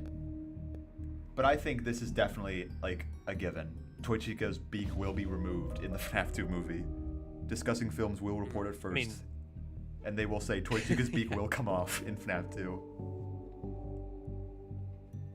Toy Freddy will appear in FNAF 2 like he's an actor. Oh yeah, like he's an actor. Toy Freddy's been cast in FNAF 2. Really? Cast, dude. And then Toy Freddy retweets that tweet saying, just to let you all know, I'm not part of this. I'm not in this, you guys. I don't know why they're saying I'm in this, because I'm not. Because I'm not. But Toy Chica. You know who is in it, though? Toy Chica. Toy Chica. Sweet Toy Chica. Sweet Toy Chica. Oh. If they invite me or Johnny to the set, just saying she will go missing. That's all I'm going to say. Not implying that we will steal her, but like, she will go missing. Obviously not implying that, but I would be walking out of Jim Henson's with a Toy Chica shaped belly, is all I'm going to say. Where did our Toy Chica sculpt go? Johnny Block's walking out with a sack that's suspiciously shaped like Toy Chica. I don't know what you mean. I don't know what you're talking about. I don't know. This is the goodie bag they gave me. It's just filled with like stickers. It's filled with tattoos. Right. FNAF tattoos. Like packs. Exactly. But yes. I do suspect I do suspect that she'll take off her beacon eyes. Number one, it's just creepy. That's something that they're trying to work on for the second film, was making it scarier. And number two, it's just a cool part of Chica. Like, yeah, Toy Freddy takes out his eyes, and that's how they get creepy. But it's such a unique thing to her that she can look like that I think they got to do it. Yeah. Same with Toy Bonnie's pupil shrinking. Right. I mean, that might be tough because it's a physical that they're working with. Yes. Yes. Dude, they're spitting facts though. They kind of are though. That's what I'm saying. Toy Chica will go missing. Toy Chica will never be found. Toy Chica will be in the FNAF 2 movie. And the other aspect of Toy Chica having the white dot pupils, that's gonna come into play later. Because that's something I definitely want to talk about because of a certain thing they didn't do in the first movie for some reason. Right. I think that's enough for Toy Chica. Oh yeah, one more thing about Toy Chica. That's though. enough for Toy Chica. Wait, one more thing, Toy Chica. You can never have too much Toy Chica though. Her cupcake. Do we think it'll come to life like Mr. Cupcake? I think so. I just hope it won't do as much as the first movie's Cupcake, because he got like 3 kills, right? Yeah, he got 3. He killed Carl. He technically killed William Afton. And who else? Doc goes back to my chat. He's saying, put Afton flashbacks. He really did come to the stream, dip to make his own list, and come back with his ideas. Daka, you freaking mastermind. I think Afton flashbacks are a given. We are the ants and Dako is the magnifying glass. That's how it works. But yeah, I think cameo. We're getting there. We're getting there. They're trying to rush us. Oh my gosh. God, don't you want to have fun and take our time? To be fair, we probably should pick up the pace. I mean, yeah. So not even halfway done. Yeah, and chat's saying. Anyways, Dako, you missed Toy Chica, but yeah, but it's yeah, it's okay. We're gonna, just saying, if Dako, if you visit the set, could you do us a favor and Hey, Dako, listen, if they got room for like a couple more people to show up to the set, that's all I'm gonna say. I mean, no, I'm saying like sheesh. you go to the set like you're going grocery shopping, pick us up a Toy Chica. That's all. We'll bring you a grocery list. It just says Toy like, Chica. Fake stuff to get, and then just in big red letter. Toy Chica. Just bring back a little goodie for us. Dako, John FNAF, that goes for you too. Jonathan FNAF. What did Jonathan FNAF Sorry, say? I was on Overwatch. Sorry. He said put Dako cameo. Doggo cameo? Doggo cameo. Who's this Doggo guy? I want Doggo. Doggo cameo, yes. No, I don't know who Doggo is. I only know Doggo. I only know Doggo. What's going on, guys? Doggo back again. Doggo's never gonna happen? Really, Doggo? Really? Looking forward to Saturday. Yeah, I heard crazy things are gonna happen on Saturday. Never gonna happen. Interesting choice of word there. Yeah, we'll see you Saturday, Lewis Dawkins Games Dawkins. Next, let's move on. Stop getting distracted by these fools in our chat room. These fools are distracting us. Next, 3, 2, 1, go! Mangle crawls. Whoa! The Mangu! Will Mangu crawl? Mangu crawl. This is really just the Mangle one in general. Never gonna happen in the movie. That's what you think. Yeah, just Mangle moving in general. Yeah. Doggo's never gonna happen. Because we do know. That's what he thinks. Little does he know. I mean, I'm looking at the script right here. Doggo's on TV. It says Doggo back in. It says the third FNAF movie. It's not called FNAF 3. It's called Five Nights at Doggo's. So. Doggo takes Manhattan. Interesting. Interesting. Back. Doggo in the big city. Doggo in the big city. Let's talk about Mango. Before we get distracted for another 10 minutes. So Mangle, just Mangle in general, I've always been so curious on how she's gonna work. obviously we've seen they're making a physical prop for Mangle, but Mhm. you know, Foxy had like what, 10 puppeteers, if I'm right, or less. 6, I believe. I wonder. Mangle's definitely gonna have more. If they even, I wonder. I feel like Mangle's gotta have like double. Oh yeah, definitely. Mangle's such a complex character, and I'm convinced too. She's gonna have some kind of CG elements to her. The one shot I imagine in I my feel like head they might have to, yeah. is like in the background. You see Mangle like quickly like crawl from like left to right on the ceiling, and then Mike looks back and there's nothing. Like one of those shots, like Mangle surrounding him. Yeah. They gotta Mangle do that. crawls is really just Mangle crawling on like the walls and the ceiling, or just like crawling around in general. Because it's such a unique. We were talking about this with, you know, Beakless Toy Chica, but Mangle especially is such a unique character design that you really cannot slack with Mangle and how you use them in the film. Yeah. Mangle's like you're either gonna get it right or you're gonna get it wrong, and it's gonna be very upsetting if they get it wrong.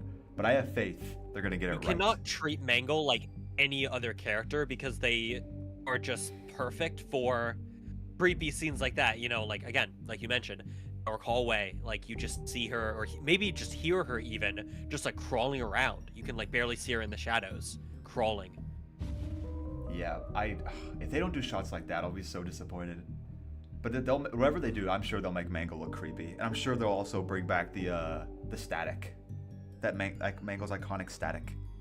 Yes, the 10-4 static. The 10-4 police call. Remember when the child, theories? just put a loop. Those are the days. I think that was stock. I'm pretty sure, right? That was who? I guess it had to be. That's all used. Just stock. stock audio. Yeah, probably. I don't know where the source of that static came from. I don't know if anyone knows. I feel like that's, again, a very iconic part of Mangle. I feel like something they really lacked once she got a voice, but it's something you absolutely have to have just because it's so creepy, it's so eerie, just to have like distant, like staticky audio. Mike like goes down a hallway to like figure out what's that noise, and then you just see like, oh, actually pause. Oh my god, I just pictured a really cool scene in my head. Oh, share with the class. It's like the front shot of him. It's like, you know, Mike's walking down the hallway and he gets to the end and there's no more audio, right? Yeah. And then it's just like a shot of his face, and then behind him in the darkness you just see like Mangle slowly come down from the ceiling, like dangle down from the ceiling. Oh, that would be creepy. And there's like wires dangling down in the ceiling. Her like her joints crack in order to like go into place, like they crack like bones. Right. Yes, like a dude. contortionist. Ugh. Yes. So So many cool Yeah, things you can do with Mangle. So much I potential. hope they do justice. Big justice. Give Mangle scenes 5 big booms, you know? Cal the Fox said, if Mangle speaks, will she have her split voice? I don't think... we talked about this before. I don't think any of them are going to have like their voices from the games. I think Mangle will just have the static. Yeah. Or... this is kind of a stretch. I was thinking, along with the static, she could also have like broken up voice lines. But I think that's kind of a stretch. Someone in my chat said that Mangle could mimic voices. My name is the Mimic. Which is a cool concept. I don't think they would do that for the movie, but I do like that idea. It's an interesting one. That would be interesting. Imagine it's, again, dark hallway. I want a lot of dark hallways in this film. And then Mike just hears like robotic-y, like Abby voice line. And he goes to investigate and it's just Mangle. That could be interesting. Yep, so much Mangle potential. gender joke. Probably John. Yeah, John. I can see that happening. Oh, It's yeah. like- Mike's like... This is probably a lot funnier in my head when I say it's not going to be funny. But it's like... Mike's like, damn, what happened to her? And Abby goes, actually, they use they, them pronouns, Mike. And then Mike gets canceled in the Movie's FNAF over. movie universe. Movie's over. Actually, that's when they bring in Jeremy Fitzgerald to replace Mike for the rest of the franchise. It's like there's like a cut to like a clip from Jason like, hey guys, sorry, we have to recast Josh Hutcherson. He said some not flattering things on the set. Enjoy Jeremy Fitzgerald now. Hey, Abby, your older brother's Jeremy now. It's not Mike. Don't forget Mike existed. I can see them doing a gender joke though. If not yes, then you know, something along those lines. It's just, I don't know. It's like inside joke in the community. I feel like Scott would throw in there. Oh yeah, I think if they do a joke like that, I think it's like in the script, like they'll keep like going back and forth referring to Mangle as a she and a he. And when people get the transcripts, there's like an exact, you know, count of when they say he and she. Ooh. Dude in a basket said this could if they do this right, this could be interesting. I want Mangle to grab someone by the ankle and dangle them upside down, or like drag them away. Ooh, that would require probably some CGI, but that sounds cool. That would be cool if like Mangle like if there's enough like darkness on the ceiling, like Mangle grabs someone and like drags them up to the ceiling like in the darkness. That would also, you know, that really, it might borderline on like rated R territory depending on how they do that, but messier kills would be great. Yes, the more the merrier. Let's see. I think that's said about Mangle. Yep. All right, let's move on. Shall we move on? Let's do it. Boom. Talking about this earlier as well. Intro 8-bit credits. So, that was a fan favorite aspect of the first film, was how they did that intro credits in the form of the 8-bit minigames from the games. We already know Scott confirmed that the what are their names? Who are the two music guys? The something brothers. Oh, dang it. The music guys, they're coming back. The Newton brothers. The Newton brothers. Scott's already confirmed that the Newton brothers like FNAF theme song, the da da da da da da. Watch out, John! You might copyright the stream. So I feel like, no, that was too good. I'm sorry, Newton Bros. Newton brothers, please spare us. He's confirmed that song's back, so I can see them doing another 8-bit credit sequence to that song. Newton, thank you, John. I agree. The stream must be really delayed. Your stream or mine? My stream. Oh. I might have weird latency settings, unfortunately. Oh yeah, it's at normal. Damn it. It's just a YouTube problem. YouTube's got all sorts of problems. But I guess the question is, so in the first movie they showed the original missing kids being kidnapped for the 8-bit credits, right? What are they going to do for this film? Are they going to show more missing kids being lured by William? Or maybe that's where they incorporate those other FNAF 2 minigames like Foxy Go Go Go, the Take Cake, you know, all those games, Give Gifts, Give Life. Maybe they incorporate those during the credits. That would be cool. I'm hoping I'm hoping for something like that. Also, for the intro 8-bit, for the song, the song, I'm semi-hoping that they don't use the exact same song again. Like, I hope that the Newton brothers go back and like change it, just like tweak it a little bit to make it sound a little different for this movie. Not like a totally new song, but just make it like, give it a little remix or something. I wouldn't want it Maybe to give it like a music box feel. Yeah, like they could do a music box feel. Just don't make this like not the exact same one from the first movie. I wouldn't be like I wouldn't be disappointed if they did that, but it would be a cool little bonus if they changed it up. Based on how enthusiastic Scott was about having like a theme song for the movies, I feel like it might just be the same thing, but I do think it would be interesting if they gave it a bit of a tweak, a different like aesthetic to it for this film. Yeah, I hope they do.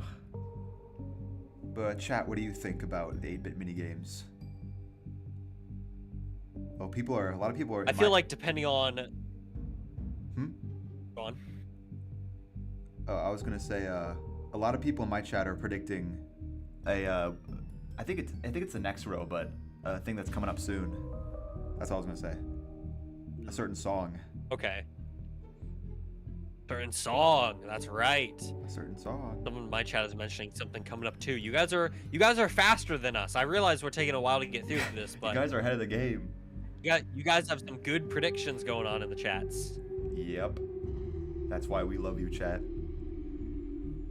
That's why we love you, chat. Except maybe except John. Yeah. Maybe except that guy. I don't know. Yeah, that Yeah. John guy. I don't know about that guy. Little goofy. Sometimes a little wacky. A little wacky. You know, he's got some against gnightmarion. I don't get what it is. I don't know what he's got against gnightmarion. Right? He's a cool character. It's not I feel like if he had just found. I feel like if John had just found like 1 or 2 more gnightmarion plushies, I mean, he'd be up there in my favorite people ever ranking. But I feel like he was kind of slacking on finding those gnightmarion plushies. Yeah, he's got to try a little harder next time, John. Maybe you'll get him a Secret of the Mimic. Yeah. But You just gotta look like inside some trophies. maybe some trophies will give you a hint. Maybe if you maybe 1 year, maybe exactly 1 year from PAX, maybe you'll find more trophies. I don't know. Maybe. But I think that's all about the intro 8-bit. Right? Kind of self-explanatory. It's Gory. self-explanatory. John's gonna cry now, apparently. You know who also? You know who also John said cries? he's gonna go cry. You know who also has tears? Nightmarion. That's a cool Nightmarion reference. Do they? Nightmarion has tears, like they're crying. Like Nightmarion has tears on the mask. That's a cool Nightmarion reference, John. Yeah. Yeah. Really embracing your inner Nightmarion. That's cool. Yeah. That's really cool, man. I think we should move on to the next 8-bit one. intros, yeah? Yeah. Let's move on. Pretty self-explanatory category right there. Next up. Oh, it's this one. Never mind. It was right there. I forgot it was so close. It's been so long. As of yesterday, it's been 10 years since that song released. Yesterday was the 10th anniversary. Happy anniversary. Happy anniversary.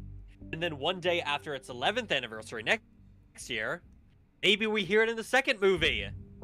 I think it has a very high possibility. After, you got to follow the trend. They're doing a trend now with these Living Tombstone songs. And it's been so long, it's up there with the first one. Is it a trend? We're one movie in. It's after this movie, it'll be a trend. I'm so confident they're gonna do it. They're going to do it. I think the only reason why they wouldn't, I'd say there are 2 reasons why they might not. Number 1, they might want to feature more artists than just the Living Tombstone. And number 2, it's not really lore accurate. Obviously they didn't know back then, but nowadays it's a wee bit outdated with pronouns. So, hey, I'm not saying let's cancel Living Tombstone, but you should have known that the lore was going to change. That is true. We're not saying, go on Twitter and cancel Living Tombstone for wrong decisions, but, just, yeah. I do think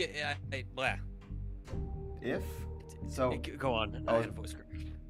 This goes out to Johnny Blocks and chat. If it's not going to be Living Tombstone, what song do you think they put in instead? Ooh, good question. I mean, I can't really think of any FNAF 2 songs besides that, I'll be honest. Just underscore Amedius already said JT Music. Yeah, more people are saying JT Music. 5 More Nights. Is that the one that goes another bad night, but that was last night? No.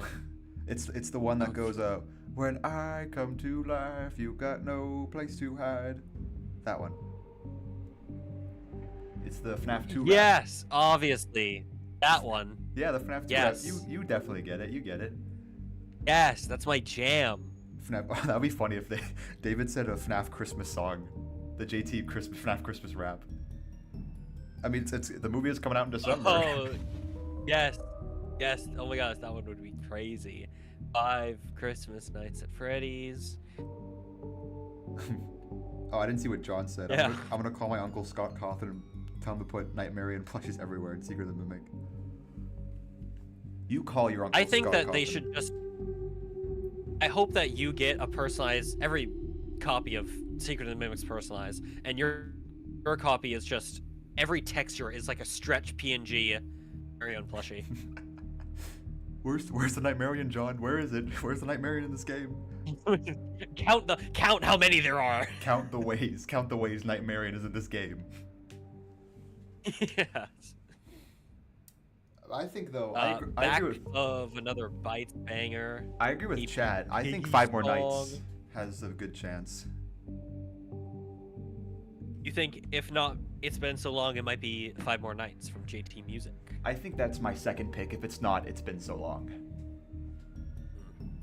I would like to see other artists featured, though. I mean, Living Tombstone is so iconic, you know.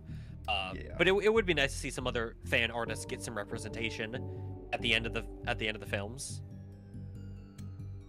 That would be Dynafire is really cool. FNAF 3. Yeah, Dynafire. Oh, the Mangle one from Nate Wants Battle, isn't that the one where he tied up MatPat and gagged him? Oh, I think so. Did he put a Mangle mask on him? Or am I thinking of... No, that was FNAF the Musical, where Markiplier wore the Mangle mask. Baby, I love you. They should play that. They in the should movie. put that in the movie. Exactly. That's what happens when Mike sees Toy Chica. That's what happened when I see Toy Chica. Baby, I love you. Yeah, John's saying I think It's Been So Long is too iconic. I agree. It is very iconic, but also, I mean, what Living Tombstone FNAF song isn't iconic? That's true. Like So they might keep that tradition going. Yeah, I think it's a fair shot to say it's either they're either gonna keep the tradition going or they're gonna represent more artists. Right. So, long story short, we'll either be right or we'll be wrong. Long story short. How that works. So, Long story will be. It's been long- so long. Story short. Been so long. Story short. Yeah. Now we go to the next one. Best transition. Wait, hot dog. What? Careful. You realize what the next one is. Oh, I know what the next one is. Actually, I think for this one. You don't want to hype it up. Oh yeah, this one's pretty special. This one. This has been a lot of. So we've been anticipating this one since the first movie. Oh yeah. It's been a long time coming. It's been so long. It's been so long since last I've seen this guy. And hopefully we will see him. You can't even make him out. He's so. Did you already show Is that him? who I think it is? Is that? Oh yeah, I showed him. Oh.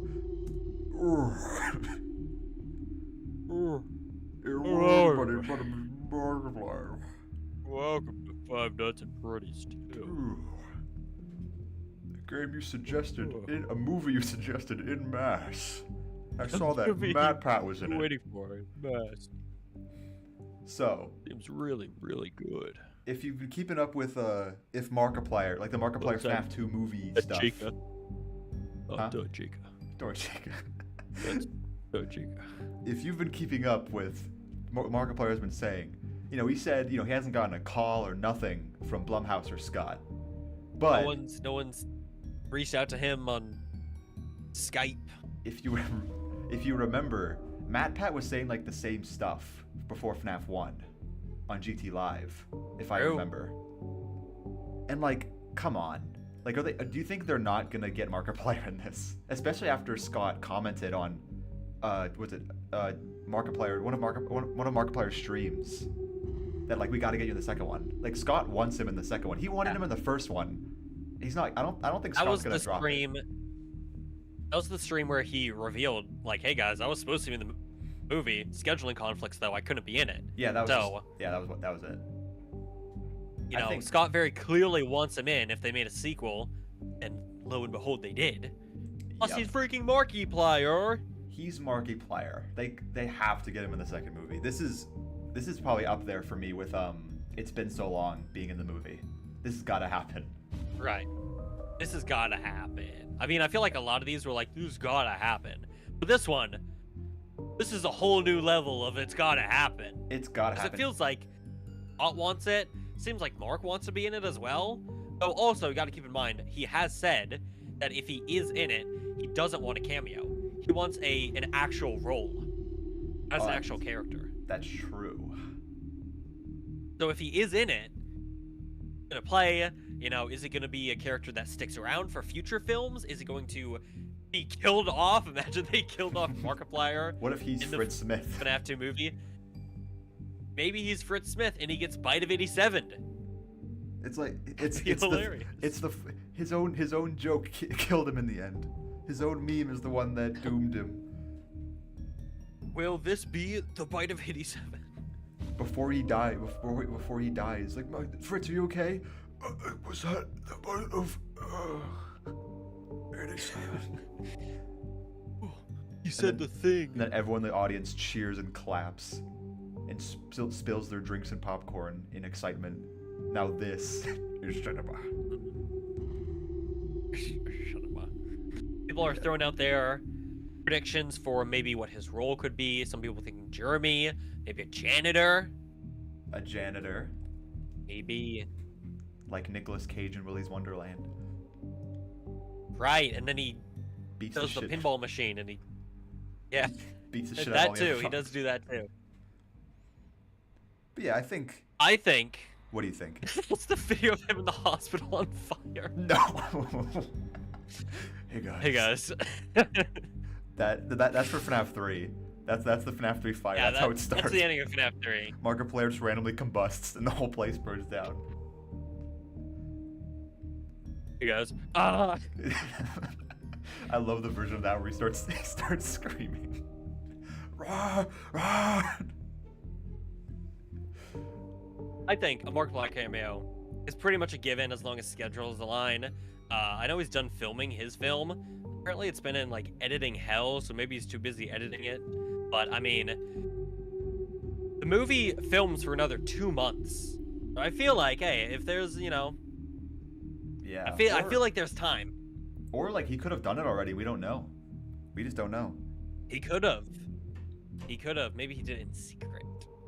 Like another secret character we know that has a secret. The secret of the mimic. Mimic. Never heard of that guy. Anyway, I think we should move on to the next one. My name is We should move on to the next one. Which is... Next one is... the Wrecking Crew Ghosts. This is a pretty popular theory for what's going to happen in the second one. Mm-hmm. We were talking about this a bit earlier with the Golden Freddy head hallucinations. Maybe Mike is seeing now the ghosts of the Wrecking Crew, which I guess I don't know if he knew that they were in the first movie. But for a second, I thought you said, instead of Mike, I thought you said Mark sees the ghosts of the Wrecking Crew. I honestly might have said Mark. It's possible I did. Oh, what are these spooky ghosts doing in my pizzeria? Get away.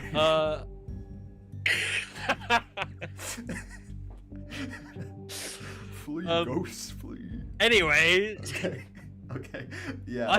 What did you say? I said, flee, ghosts. Flee, ghosts. Flee. Oh, that's not what I thought you said. Okay, the Wrecking Crew ghosts. I think it would be a cool way to bring the characters back. Yeah, same. Yeah, so maybe Mike is seeing the ghosts of the Wrecking Crew that died in the first movie, or maybe even they're possessing the suits that they were stuffed into at the end of the first movie. Max and Shadow Freddy, Hank in Sparky, if I believe correctly, Carl in the Shreddy chair suit. Yeah. He wasn't part of it.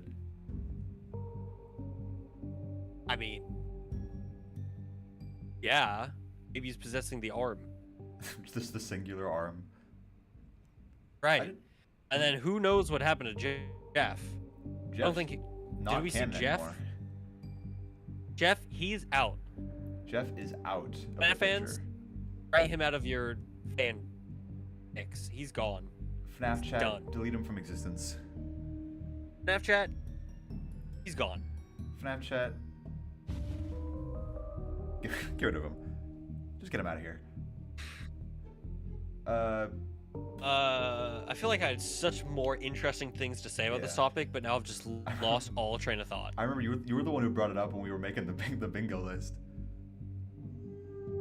Well, I think it's such a cool concept for either their ghost to show up, and also, if you've seen the FNAF show, honestly, maybe I'm reading into this too much, but like, Kat and Joseph are kind of dancing around the fact that they may or may not be in the next film, you know?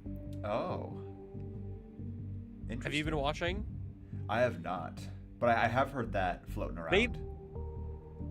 Maybe I'm reading into it too much, but it seems like that they might have some appearances in this upcoming film.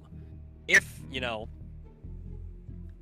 I don't see why else they would kind of be dancing around those facts. I think that would be cool to have. I think if they put him in the movie, I wonder, because there's already so many animatronics in this movie and characters.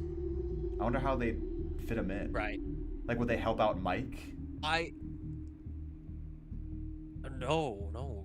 Ghosts? Oh, sorry. Ghosts are bad. Sorry. Ghosts Or are they evil. help him out? Ghosts are boo, stinky ghosts, boo. Boo. Oh, dude, don't say that. You said, you scared me, man. You said the B word. Hey, man. Come on. I didn't mean that. Come on, man. It's terrifying. Jumped out of my. I think what could be interesting. You jumped? I said I jumped. I jumped physically. Yeah. I jumped and like. Oh. I said. Yippee! I said this. Before we started the stream to chat, but I'm streaming the workplace. I'm streaming in one of the editing labs in my school. So if I jumped, everyone would hear it, and they would probably knock on the door that I'm in and try to end the stream. What is this? Trying to take down the stream. You could. No, you can't take it down. I'm like fucking William Dafoe from Spider-Man. You can't do this to me. I started the stream. You can't do this to me. You know how much I sacrificed? I started the stream. Derpy Horse said. They added Toy Freddy. I'm not gonna read the rest of that. I'm gonna read the rest of that. Derpy Horse said something really funny. He said they added Toy Freddy shaking his Faz booty to the bingo card. Did they add that yet? No, and we never will. That is actually banned from the list. You are banned from saying anything else and for the rest of the stream. Anyway, speaking of not Derpy Horse, we're not talking about him anymore. Let's move on. Speaking of the Wrecking Crew, I think we said everything. I think what could be interesting. Oh yeah. We didn't say anything. I'm a little bit delayed. I apologize. I think what would be interesting is if, much like the Golden Freddy had floating head, yes. Golden head Freddy had floating head. There's like some dream sequence where he's being hunted by the ghosts in those backroom suits. And it's one of those, like, again, maybe fake dreams where we think he's awake, but he's eating honk shoe. He's a mimir. Honk shoe. He's a mimir or a honk shoer. That would be cool. I think that would be a cool way to show off the Wrecking Crew ghosts. But either way, I do think they'll show up because the actors have been pretty cryptic about maybe or maybe not being in the new movie, and also, I mean, all the fans kind of love those actors now. Plus, I think it could make for some creepy scenes. Ooh, that would be cool. Ooh, in their ghost designs, I don't know if we mentioned this, but it would be cool if they like kept like their injuries they got from the animatronics in the first movie when we see them. Yes. Like Mr. Carl's face is still like gnawed off. Like they just look really unsettling. Yes. That would be cool. And then At is just like sawed in half. Oh yeah, you see her legs running around. Have you ever seen the Pixar movie Onward, where there's just like a pair of legs running around? Did you seriously ask that question? The Disney Pixar movie Onward, with Tom Holland and Chris Pratt, the movie that came out that everyone remembers. Days. It would take me days to find someone who has seen the Disney Pixar movie Onward, starring Tom Holland and Chris Pratt. And also, but when you said the legs run around, it reminded me of Disney Pixar's Onward, where the dad is just the legs and he's running around. Why do you keep saying Disney Pixar's Onward? Are you sponsored to promote Onward? What? Of course not. Post a link to Disney Plus. Please purchase Disney Plus subscription. Of course not. But guys, if you do want to watch it, you can use code BLOCKS to get 15% off Disney and Hulu. You can use the code HOTTESTDOG to get 20% off. Better use my code instead of Johnny's. You got 20% off? Yeah. You only gave me 15. Yeah. I did a little sweet talking. Yeah, we got a fan. David loves Onward. But David, come on. Let's move on. Let's move on. Next, 3, 2, 1. Next, go. Oh, wait. Where's Dawko? What? Son of a gun? Who was talking about Afton flashbacks? Oh yeah, but, dude, blood. Right there, Dawko. Blood suggests that blood Afton is not flashbacks. here. Blood isn't even here. Bro, oh my god, I can't with this guy. I can't. I can't with this fella. All you the faffing about, they're all the same. All these British faffers are all the same. British. These British faffing about. We did it. We did it before you, Dawko. Remove it from your list that you're making. Can't you? We're copywriting all these ideas. We're patenting them. We're patenting them. Johnny Blocks and Hottest Dog TM. You can't use these. Yep. And if you do use them, Yep. you'll have to invite us to the stream. That's all I'm saying. Exactly. I think about it. Me, Hot Dog, Dawko, Crab Game would go crazy. I mean, people would call it the stream of the year. You would win that award, Stream of the Year. You would win the award for Stream of the Year. Stream of the, not streamer, stream of. Just the Stream of the Year. But you know what? With or without him. William flashback. With or without Dawko, we'll talk about William flashbacks. Exactly. So this is kind of a given because it was something that I feel like a lot of people wanted in the first movie that we didn't really get a lot of. We got a lot of Steve Raglan, but not really past William Afton. We saw that photo with young Vanessa. That was kind of it for flashbacks. Yeah. I mean, So I feel like the second film would be a really, really good way to do more, you know, fleshing out of his character in the flesh, Springtrap of his character, you know? Scott's favorite story. Exactly. But hopefully that gets adapted as well. I pray. But didn't Matthew Lillard already finish? Didn't he say he already finished his scenes, or no? He should be wrapped with scenes by now. I'm pretty sure. But also keep in mind, he was growing out a beard. I do remember that. Yeah, he was growing out his beard. So a lot of people are like, "Oh, he had to shave his beard for earlier scenes, and now he's growing it out for present scenes taking place during the current time."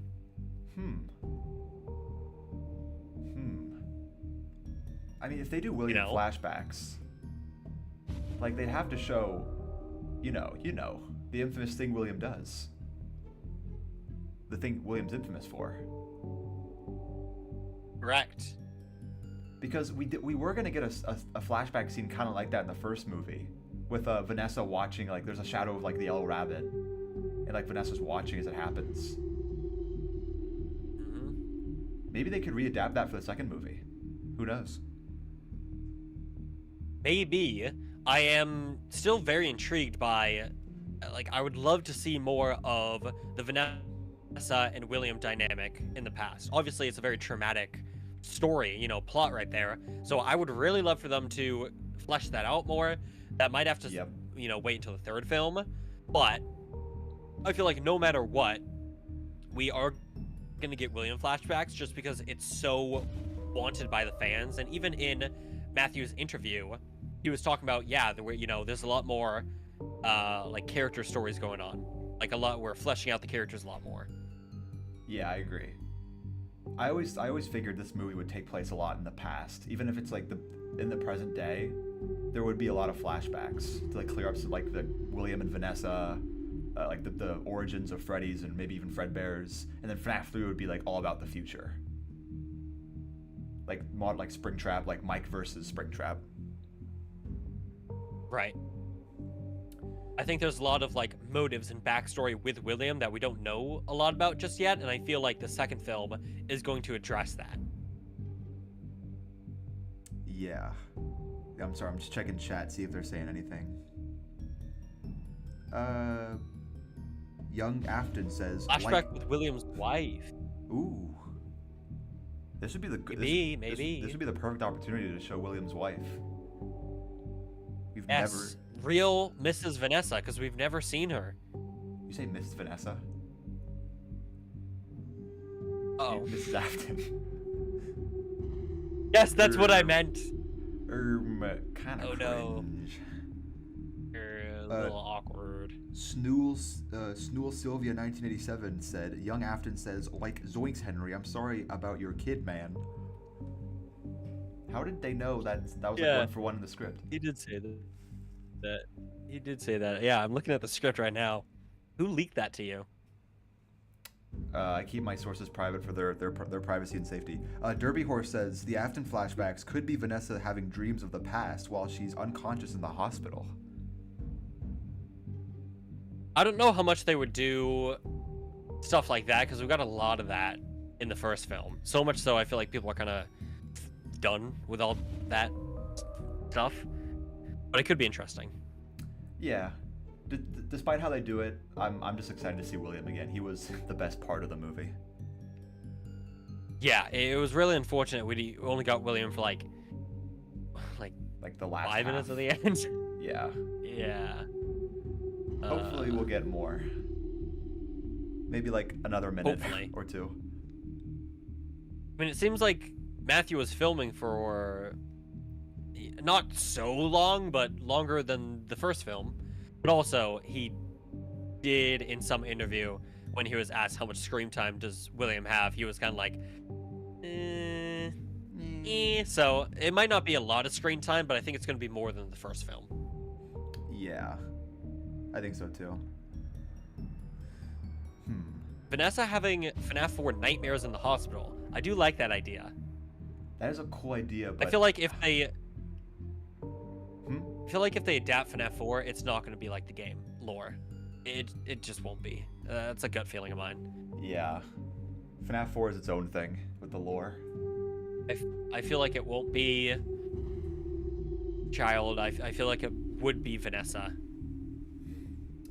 Yeah, I don't... If that's in the FNAF 2 movie, though, I feel like that would be too crammed.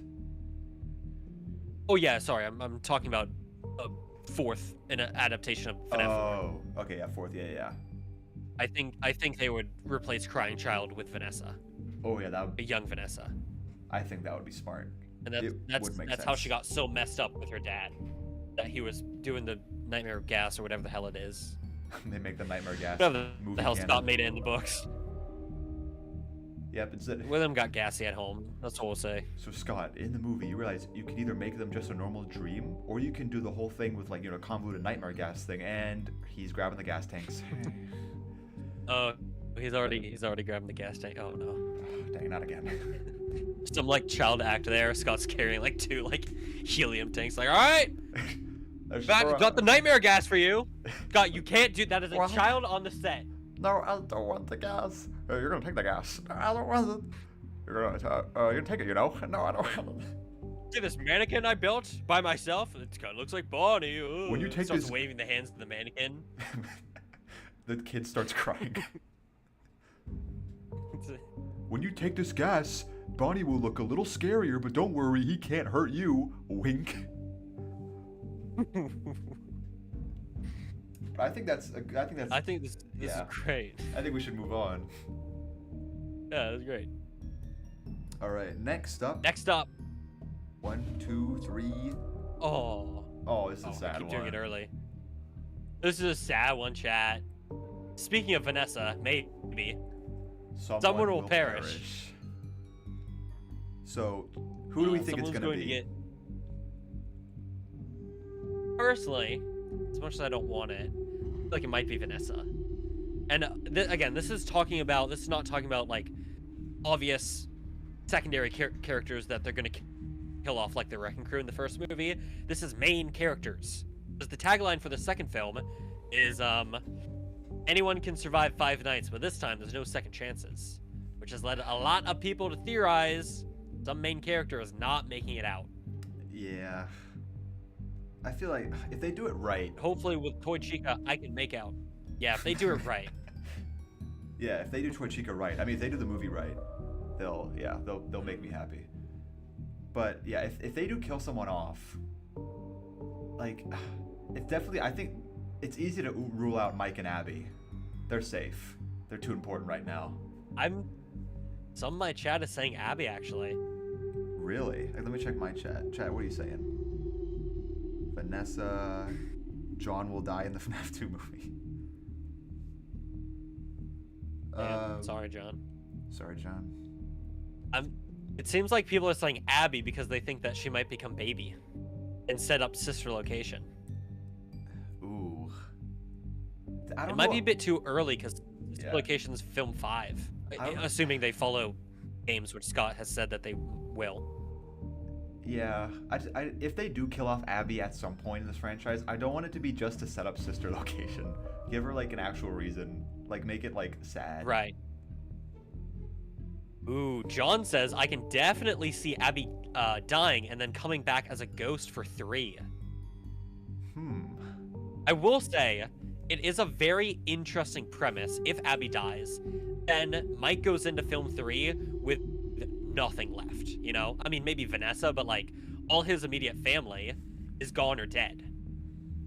Yeah, and which would lead to a very broken Mike going into film 3, facing off against, you know, William Afton, the guy who kind of started this whole thing. Yeah, it's all Afton's fault for all this happening.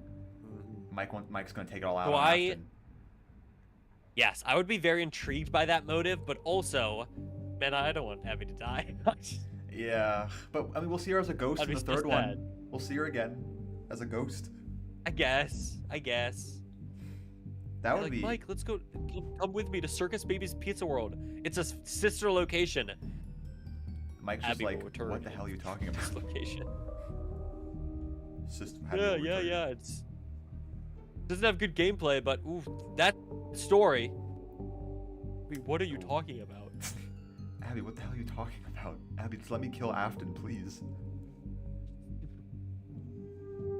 Yeah, I'm seeing a lot more people agreeing with Abby dying, which is super interesting. I have always been under the assumption that the working theory is that Vanessa dies. I could see though her surviving just to, because they did say that, you know, they do listen to all the criticism. They got to know that Vanessa wasn't that well liked in the first movie, so maybe they'll keep her around to try to build up her character more, make her more of a likable character for the audience. Yeah, I think they're gonna try to do that because I mean she's a main character after all.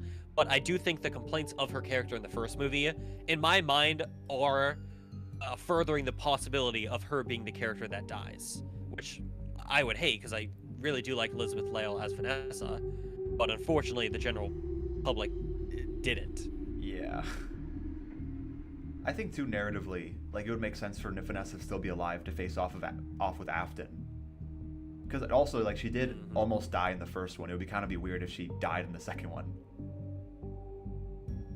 Yeah. Yeah, but it seems like there's a lot of some big possibilities here. Abby who might die. Abby would be a tragic pick, but if they do it right, I would like it. Yeah. Oh, that makes me a little more. That makes me more excited now, though. If they like pull that off, like damn. I can't wait to see that. This is like the Sonic 3 movie. I cannot wait to see them kill that child on the big screen. fuck. Yes. We're turning into Shoot the child. we're turning into Sonic fans. No. What? Sonic? Everyone starts cheering. They did it. Mike is homeless like Sonic, and a child dies. Yes. Yes. The parallels. The parallels, just like FNAF. The parallels. And just like John FNAF, the parallels. John FNAF, make a theory with the parallels of Sonic 3 and FNAF 2. Yes, dude, I'm telling you, 1 out of 10 video right there. 1 out of 10, 100K in the Million first views 24 right there. hours. Yes. I think. And all the comments saying, cook, king, cook. Cook. Bro is cooking. Don't say the P word. Sorry, John. The P word. The P word. Oh yeah. Usually that means something else. Yeah. That's the definition of the P word. But one also pointed out, if Vanessa dies, then no security breach movie. Which, I mean, we do know that reportedly they're planning to go beyond a trilogy. Not confirmed, but seems like a pretty creditable scoop right there. Whether or not that means another trilogy, whether or not that means they're going to do a film for every game. If they do eventually get to security breach and Vanessa's dead in this film universe, I mean, that kind of throws a wrench into things, but also, if she survives that long, she has to survive a lot of films. I mean, would no Vanessa in Security Breach movie be that bad? I mean, no Vanny. Would it be that bad? Let me rephrase it. Let me say it again. Would it be that bad? How many things? I guess did that Vanny depends do on your in the thoughts game? on Vanny and Vanessa. I guess that depends. I mean, to be fair though, if they do a Security Breach movie, they definitely have the chance to redeem Vanny and Vanessa. So I could see them keeping her around, but she'd be pretty old. Yeah.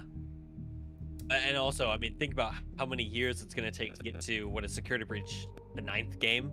Yeah, it's 9th mainline game? Yeah. Oof. Man, I'll be old. You'll be old. I mean, dude, you'll be on your way out. Oh, wait, what's that supposed to mean? John FNAF in the chat room says, do we have Vanny in the games? Vanny in the games? She's powerful and she's coming Vanny to in the games. She's powerful and she's coming to the games. And soon, she's coming to the films. She's powerful and she's coming to the big I screen. remember. Do you remember when Jason posted that first day of filming for the FNAF 1 movie, and they had a Vanny keychain? Yes, and I think that was on our list, wasn't it? Everyone. Our bingo list. It might have been. It might have, because that was a pretty popular. Because we knew Vanessa was in the film by that point. Yeah. So I think we were all speculating. Oh my gosh, they're actually adapting Vanny. And they didn't. And then we all looked like fools. Then they didn't. But the fools. Who will be laughing now when we're like 60 and the Security Breach movie comes out? Exactly. I think that's. Hot dog, we've talked about a lot of characters here. Yeah. Oh, we did talk about it. Right. I think we were missing one specific beloved character. Chat. I think it's about time we talk about the man, the myth, the legend. You know him. Myth. The best lawyer around. Doug. Live, love, Doug. Doug. Will everyone's favorite character, and maybe the entire FNAF, multimedia franchise, will they come back for the second movie?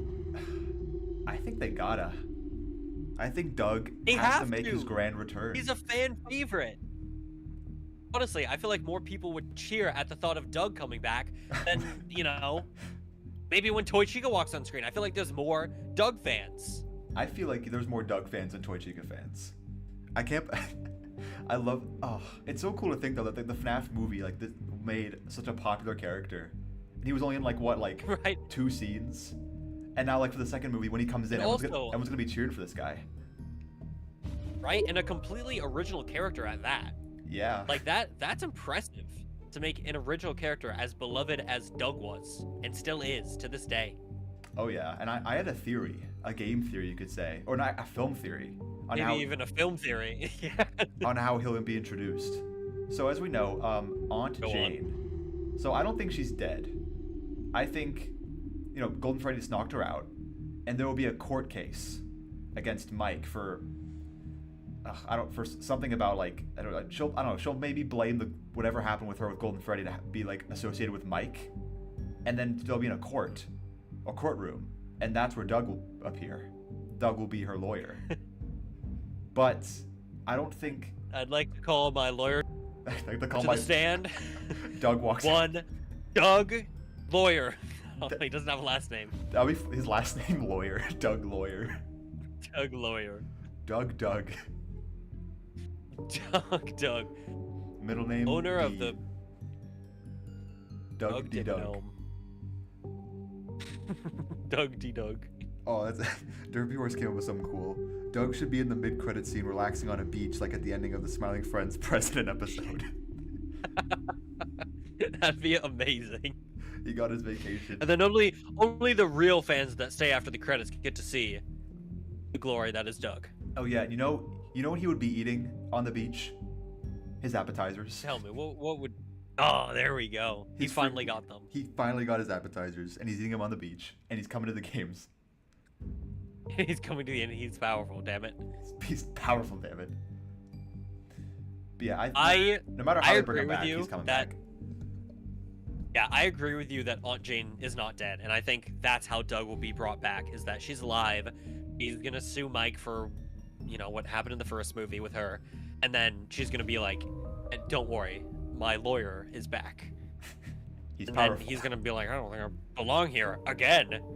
Thunderous applause. I shouldn't be hearing any of this again. I shouldn't be here at all again. I still shouldn't be here at all. Standing ovation. Oh, I can't wait to see him again. I will be the one giving him a standing ovation when he appears on screen. I can't wait. I can only hope my theater does the same. Oh yeah, my theater. The first time I saw the FNAF movie, my theater was dead. It was so dead. I was so mad. Dude, my theater only applauded at MatPat. And I was like, what? Really? Yeah. No Sparky claps? No Corey claps? What are we doing here? No Afton clap. At least like the second. No like, Afton. They might have cheered at Afton. You gotta cheer at Afton. You gotta cheer at Afton. But as far as I remember, like MatPat got the most applause, which fair MatPat. But I was like, damn, you guys don't know Ella? You guys don't know Ella from the books? How powerful she is? Guys, look, okay, right, yeah, so, yeah, no, Ella from Silver Eyes, she also, 1:35 a.m. It's kind of the same Ella, but a little bit different. But you didn't cheer for her? What the heck's wrong with you? The books, they're in the films, very powerful, let me tell you. She's coming to the books. She's coming to the books. Go to the books. Books. But yeah, I want Doug Nobody back. clapped at Sparky. Dude, in a basket, I'd What? lock myself from the theater. Anyways. Let's see. Didn't Aunt Jane die? We don't know. We We don't know. I mean, she was on the floor, but she could have been snoozing. I mean, I feel like if she died, Mike would just be arrested. Because she's dead in his house. Right. Probably. I mean, I don't think she's dead. I mean, I think they. How do I want to say it? I don't know. I think they'd show it if she was like actually like dead. Because they Right, showed there her was no legs lay on the ground. conclusion at all. Yeah. But yeah, I feel like they would have been a lot more clear that she was killed. Yeah, I agree. But yeah. Next up, Long live Doug. Next up, we got. Oh, this is a good one. ooh, FNAF 3 tease. FNAF 3 teasers. Now, whether they do So it this is like pretty much like FNAF 2, like how they tease FNAF 2 at the end of FNAF 1 with the music box, or just a straight out like post-credit scene with Springtrap, maybe. We're definitely gonna get some kind of tease. right. Think about this, hot dog. What? It's a slow zooming shot on a destroyed wall in Fazbear's Pizza. Yeah. And then, from the dust, from the rubble, a hand reaches out from the doorframe. And he says, Springtrap I will always return. come back. And he says, it makes sense this time, but I am coming back. On God, I'm back. He says, it makes sense this time, but I am coming back. On God, I am powerful and I'm coming to the third movie. Or, get this. It's that video that Regular Sauce posted the other day of Springtrap frolicking through the fields. And he goes, that's right, bitches. I'm back, and I'm returning in Five Nights at Freddy's 3. Released by Scott Cawthon in 2015. Springtrap finally He starts escapes reading the off rubble. like the entire Steam description. That's actually The PC specs as well. when me and my Matthew, you don't have to read that part. that you don't that's the game, dude. That's not for the movie. But for Madam Web, when me and my friends made reviews for it, and for my review, I just copy and pasted the Steam description for FNAF 1. I mean, it's a better than the movie. Go buy FNAF 1 on Steam rather than watching Madam Web. I beg of you. But I think, ooh, Derpy Horse said something cool. Shadow Bonnie music box in the credits. Oh, like their minigame music? Yeah. Yeah, that would be hard. That would go crazy. It would also be cool if they did just straight up the, like the FNAF 3 trailer. Either those panning shots of Fazbear Frights or like the zooming in shot of him like twitching. Oh, It's that him would be doing cool. Oh, I know they gotta do something like that. They gotta tease Springtrap at the end. They have to. And it's not the like destroyed yellow rabbit. No, it's like straight up Springtrap. Yeah. It is Springtrap in the flesh. In Ah! the flesh. In the. And then Springtrap holds up the baby Springtrap from In the Flesh and says, "This is a little version of me, Mike. I want you to have it." I don't really want that. Well, it's your gift, Or man. the little Springtrap goes in a high pitched voice. I always come back. We always come back.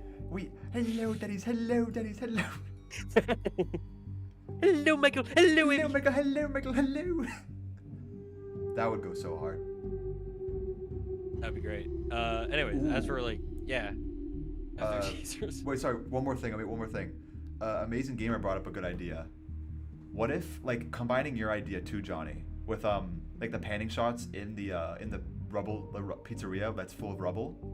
What if overlaid? We hear phone dude like saying, "We found one, a real one." Or it's like people that goes so hard. People exploring the rubble, like the abandoned pizzeria, like they work at Fazbear's Fright, and they found Springtrap. Yes, that'd be insane. I'd actually that's what I want. That's what I want. Oh, that would go so hard. I really hope that happens. So I hope they show Springtrap. That's all I want. They have to. They gotta. Like, real Springtrap, where he's green and musky. Yeah, I'm not talking about Scrap Trap, not Glitch Trap, not Bird Trap, not Into the Pit Spring Bonnie, not In the Flesh Spring Trap. I'm talking Springtrap. I'm talking Spring Mother Freaking Trap. This world is FNAF Freddy's, and I'm a mofo Springtrap. Dude, and then, yeah, I'm Jack Black. And I Springtrap. I'm Springtrap. Jack Black's the one who works for Fazbear's Fright and finds Springtrap. We found one. A real one. A real one. Boss. As a child, I yearn for the Fazbears. As a child, I yearn for the traps. Wait a minute, pause. Hey, yo! Hey, yo! As a spring, I yearn for the traps. During the spring. I don't think they'll show. Anywho. I don't think they'll show any phantoms in the post-credit scene. If they is FNAF 3, I think they'll save the phantoms for the movie. Yeah, they'll save phantoms for the film. Yeah. Or maybe they show like charred remains of, I don't know. It'd be cool, but I feel like they will keep it simple for the post-credit, you know. Yeah, I agree. Anyways, let's move Anyways. on. 3, 2, 1. Next is Wham. Classic. A classic. Do you still have it pulled up? What? Oh yeah. Hold on, I'm pulling something up. Are you pulling up the ambiances? Chat, imagine hearing this. Okay. Yeah, guys. Here, guys, imagine hearing this. Okay, guys, imagine. Definitely not typing it out. Imagine hearing this. Wouldn't that be great, chat? Like hearing this in the movie over and over again. It would be creepy though if they used that right.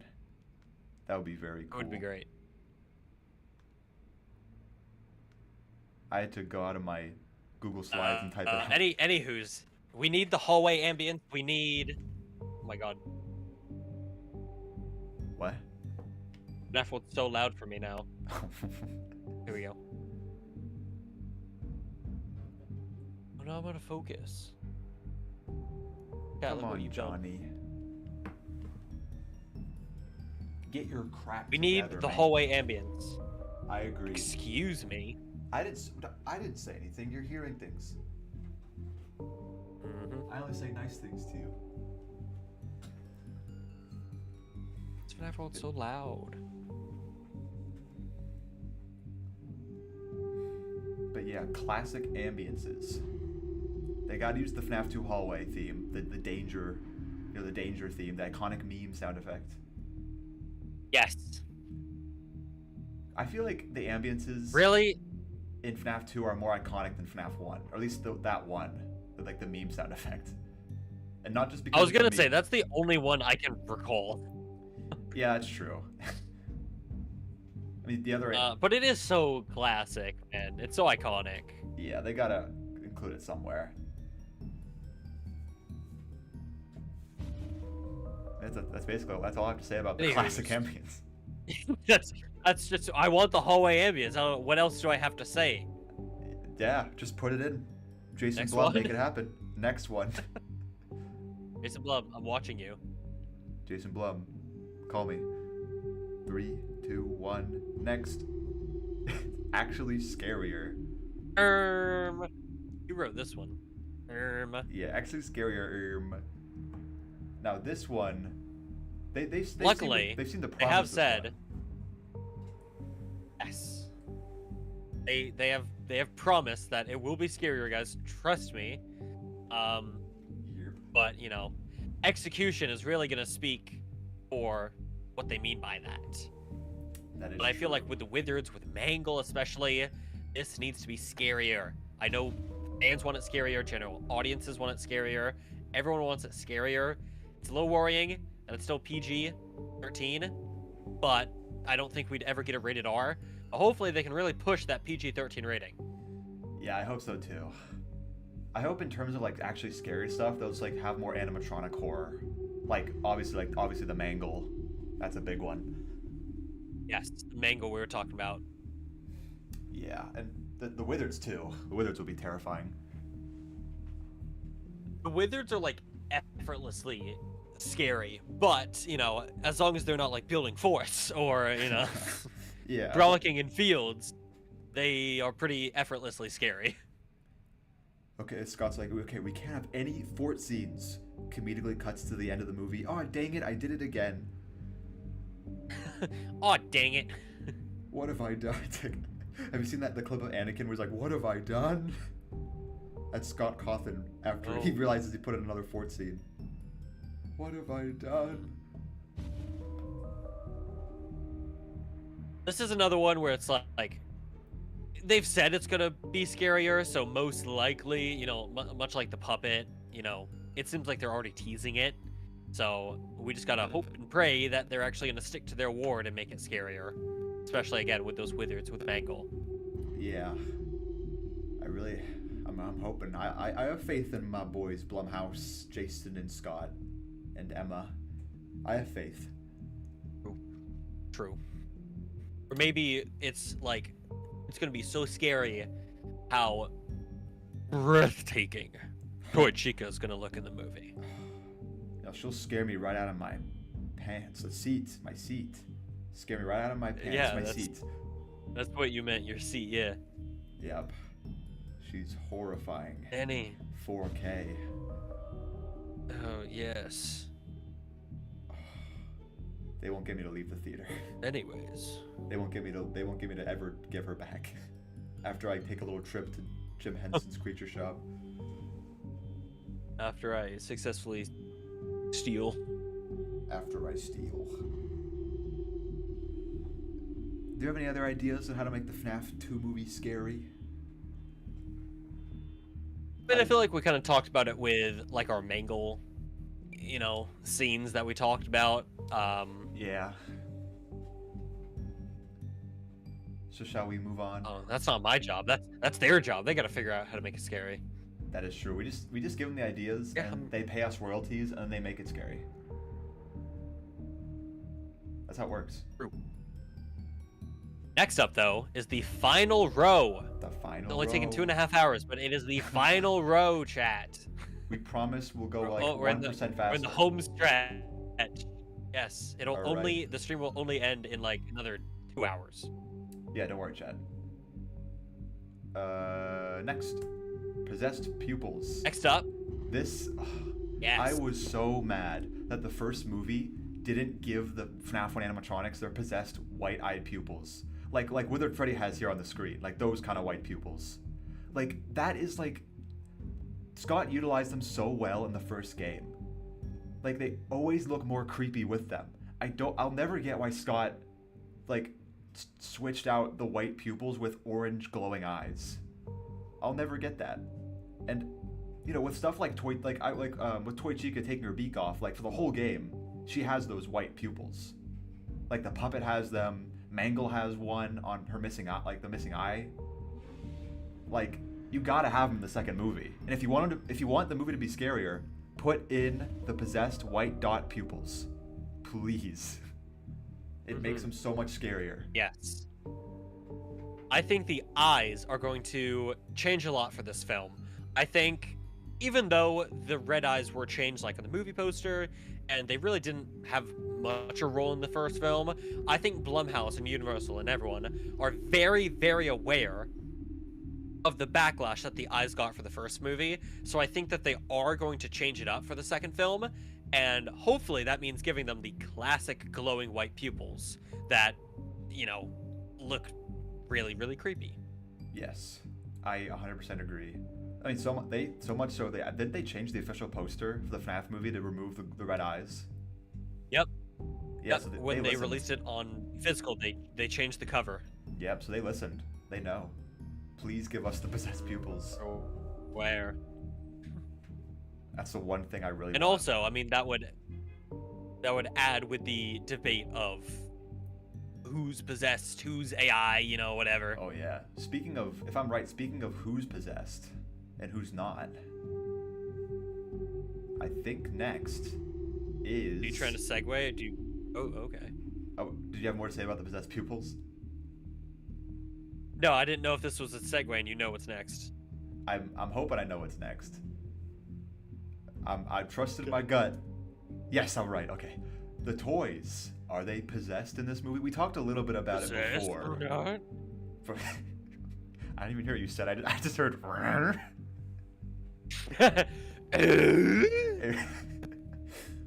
Can we replace Mangle static with that sound effect on loop in the movie? It would not get annoying, and I would rate this movie absolute cinema out of 10. Every time she shows up. Like Scooby-Doo. Like Mangle might be possessed by a dog, like Scooby. Like Exactly. You got Shaggy and Scooby in the movie. Zoinks. Only in a Maybe perfect world. when Matthew was posing in his spring Bonnie suit with Scooby-Doo, that was a teaser. That was a little foreshadowing. It'd be funny in the movie if they just left that Scooby-Doo prop somewhere in the background, like Tina the Endoskeleton. It's one of the like carousel characters. It's Scooby-Doo. Just a hyper-realistic live-action Scooby-Doo. Yeah. Oh, please. But the toys... Anyways, so...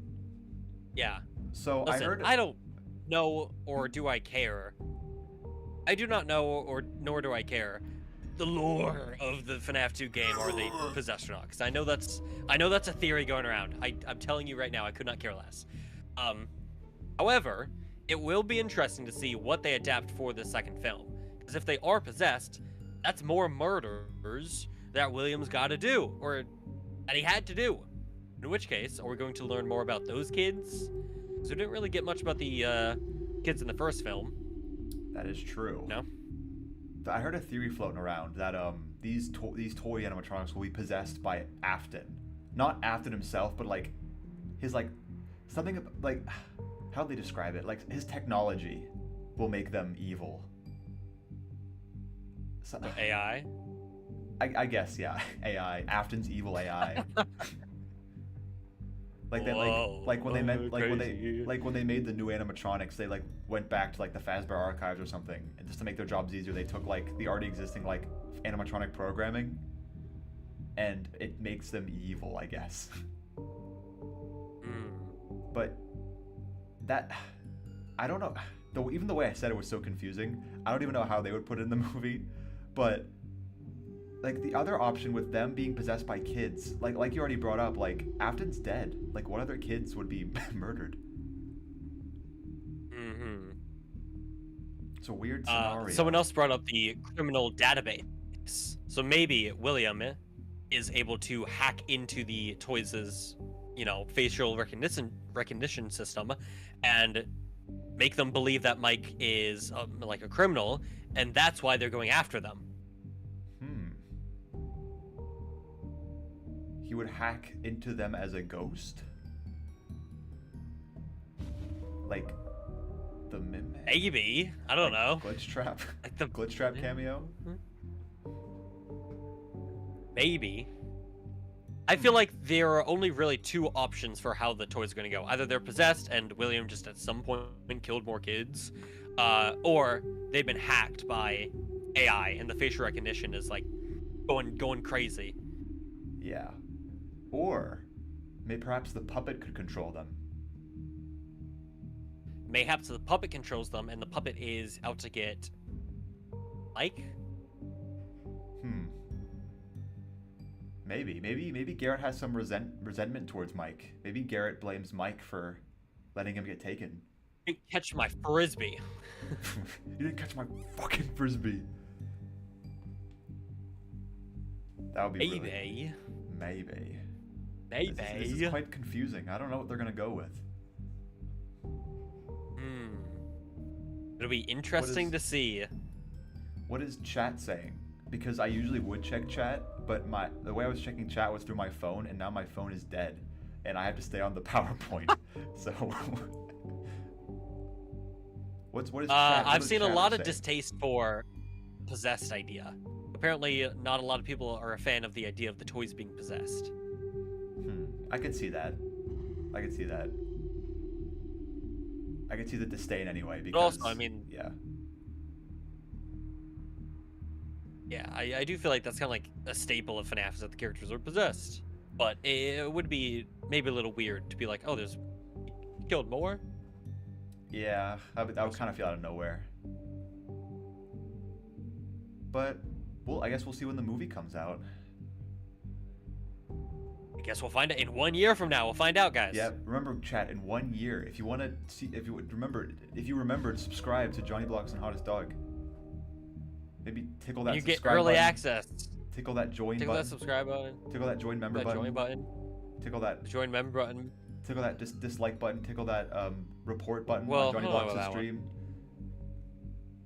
Let's get him Yeah, out I of feel like here. we're getting a bit too. I don't know about that one. Oh, sorry.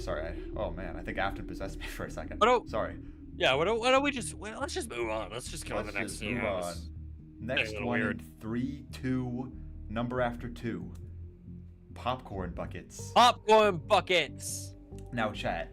This is If you this idea stemmed from the very talented artist Foop, who made really cool concepts for the popcorn bucket. Let's see if I can pull them up real quick for you all. yes, which you guys may have seen because it did really, really well. I'm gonna try pulling it up as well.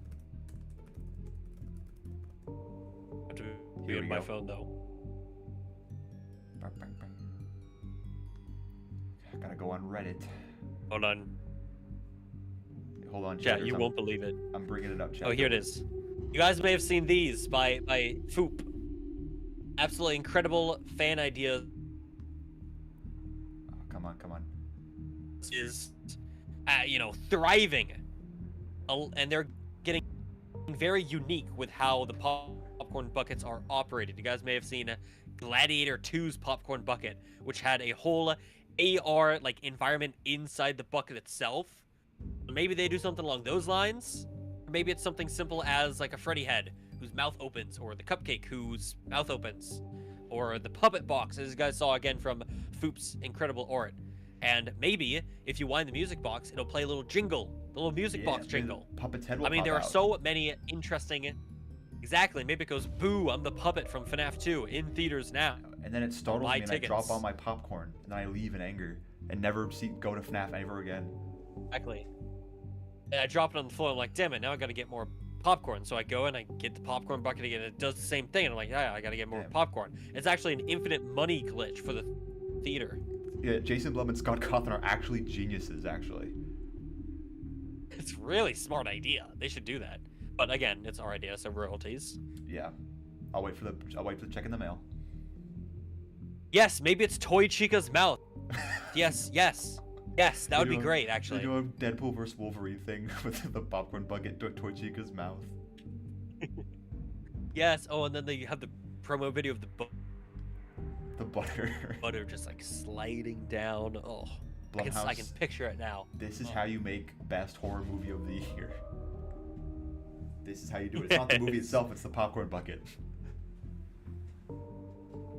No, there were no popcorn buckets for the first movie. They really missed out on the craze. They were Because not it started with Dune 2 at the start of that year. Yep, there were no popcorn buckets for FNAF 1. So sad. Wait, no, Dune 2 was this year. Did the popcorn bucket craze only start this year? There were No, a lot 'cause Barbie this had year. one that was last year. Anyways, they missed out. It really amped Yeah. up this year, though. They've been missing out.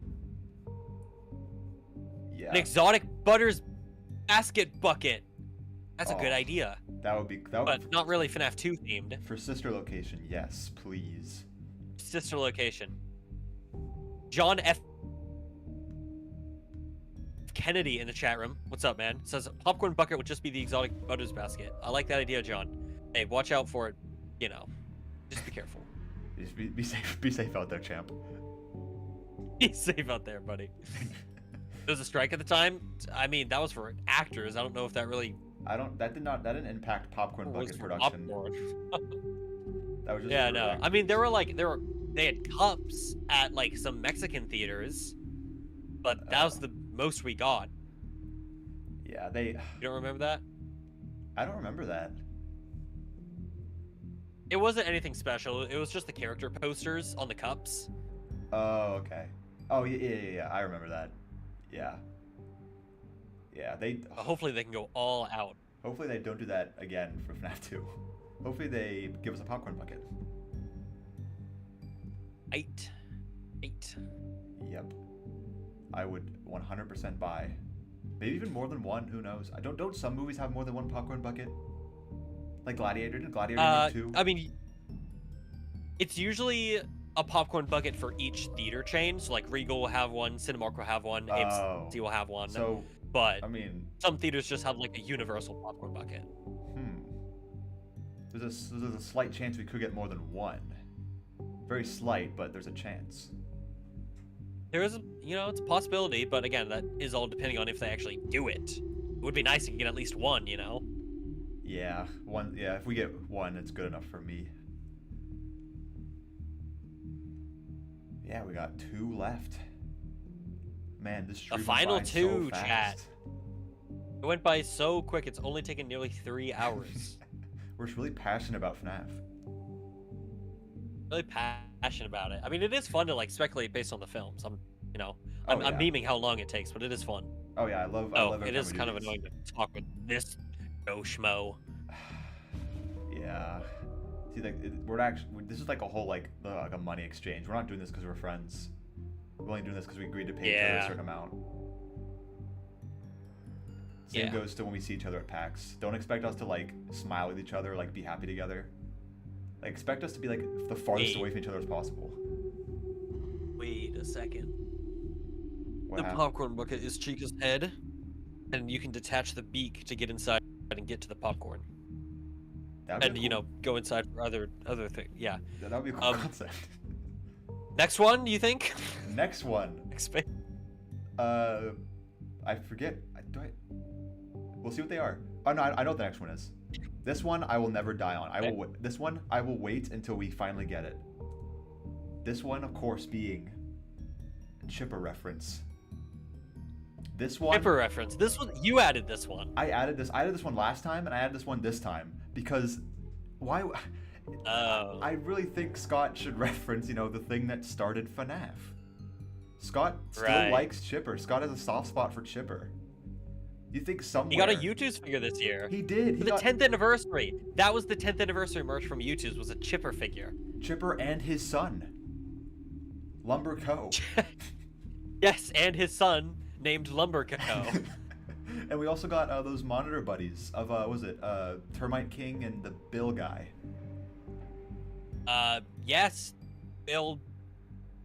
He was, I forget, something Bill. He was like the purple duck. Yeah. Forget I know what his you're talking name. about. But I'm waiting for the day. He's got to reference it at some point. Good old Chipper. Maybe there's like a C-Bill. C-Bill, that was it, C-Bill. But maybe there's like a logging brand in the background somewhere, and it's like Chipper and Sons Lumber Co. That would be cool. I just want Chipper. I mean, like you said earlier, like Fanverse references to like the Pop Goes Pizzeria or like Candy's Burgers and Fries. Maybe there's another advertisement for, just like a wood lumbering company, Chipper and Sons Lumber Co. Yeah, it's right there. Then they're not opposed to referencing what was I gonna say? They're not opposed to like in the first one they made a reference to Sparky with a restaurant, like a building, a facility. Sparky's Diner. Yeah, they could do it again, but this time a logging company. And if it doesn't happen in this movie, we will add it to the FNAF 3 bingo sheet, and we're just gonna keep going until Scott submits and finally puts in a Chipper reference. He admits defeat and finally puts them in. After we win. It's like, I saw some videos from John Bucks and Hot Dog. They really adamant about this Chipper fella. I forgot he was half the time, but if the fan base wants him, I guess the fan base will get what they want. True. Yeah, he is all I want. I just want Chipper somewhere. Maybe he'll just put the YouTube's figures in the background somewhere. They had Hex in the prize counter last time. Maybe they have little figurines. Yeah, they had the Chica Hex head. It makes sense because I mean. Wait. Oh. Chica head. Anyways. Wait. Hot dog. Yes. We got one left. Oh yeah, we got one left. Oh man, what could it be? I wonder what it could be. Put your predictions in the comments. I have also forgotten. Hopefully it's a good one. If your prediction is right, feel free to donate, like, and subscribe. That's your prize for winning. True. The ready chatters. Actually, let's take a minute. Let's see what do you think could be the last section? What predictions do we not bring up? Predictions for FNAF Dose? The sequel. Squeakle.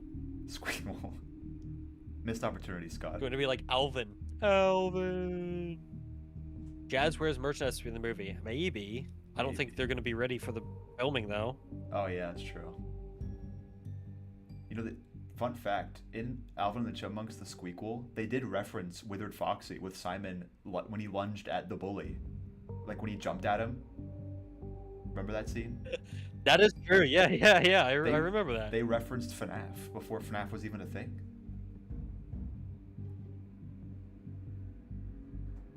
Toy Freddy gaming scene.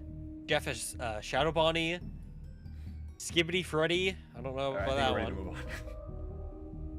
You ready? I think we're ready. Ready? 3, 2, 1. Johnny, give us a drum roll. Why would you... Sorry, pause. You did a countdown. What? And then give me a drum roll. I've already shown it because of the countdown. Oh.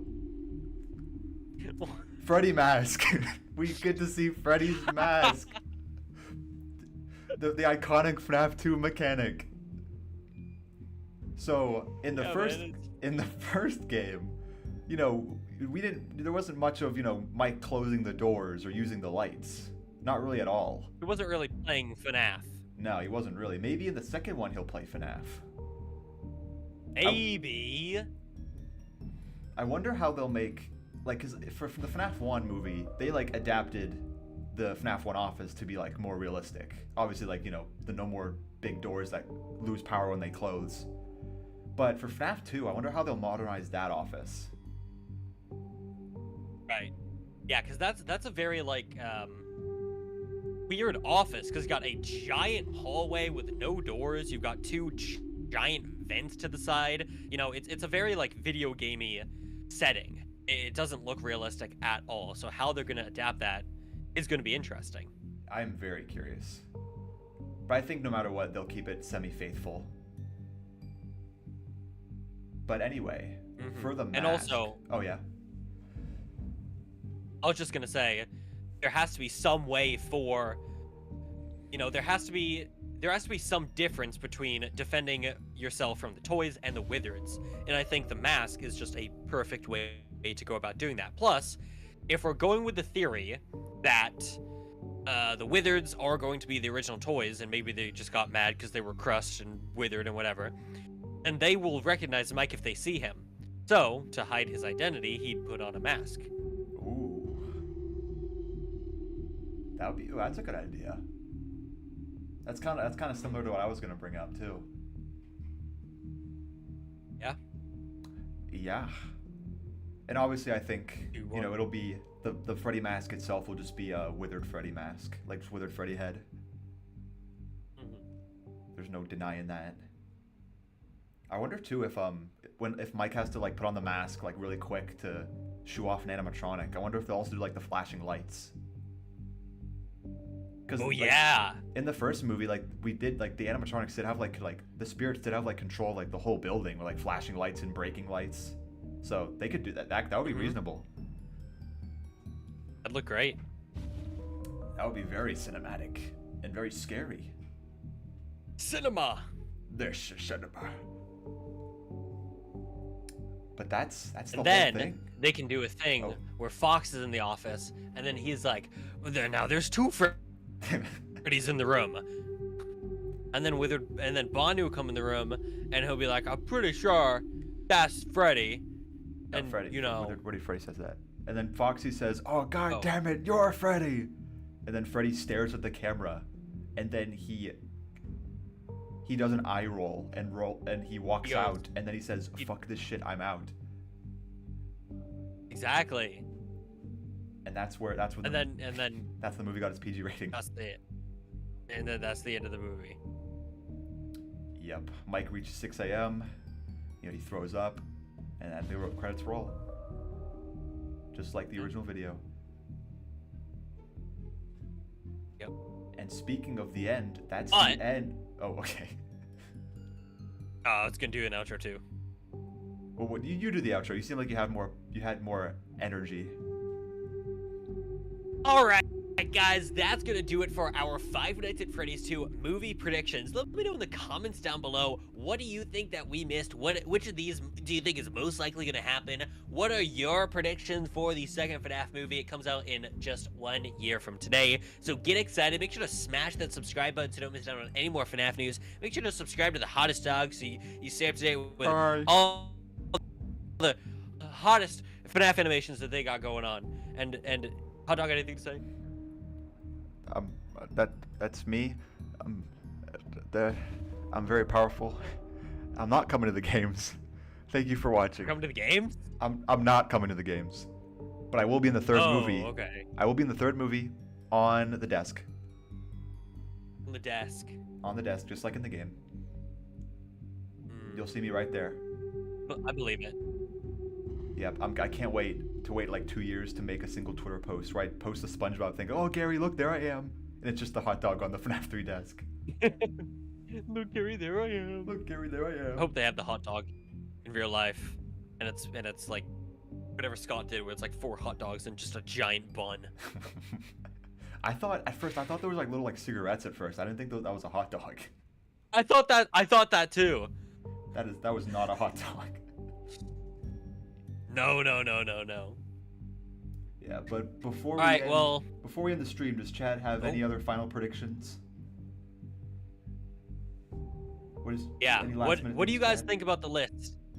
What do you think about the list? Is there anything we're missing? Is there anything that you think won't happen based on this list? Do you think we're being a bit too ambitious? Yes, and or maybe we missed something completely obvious that we didn't put on.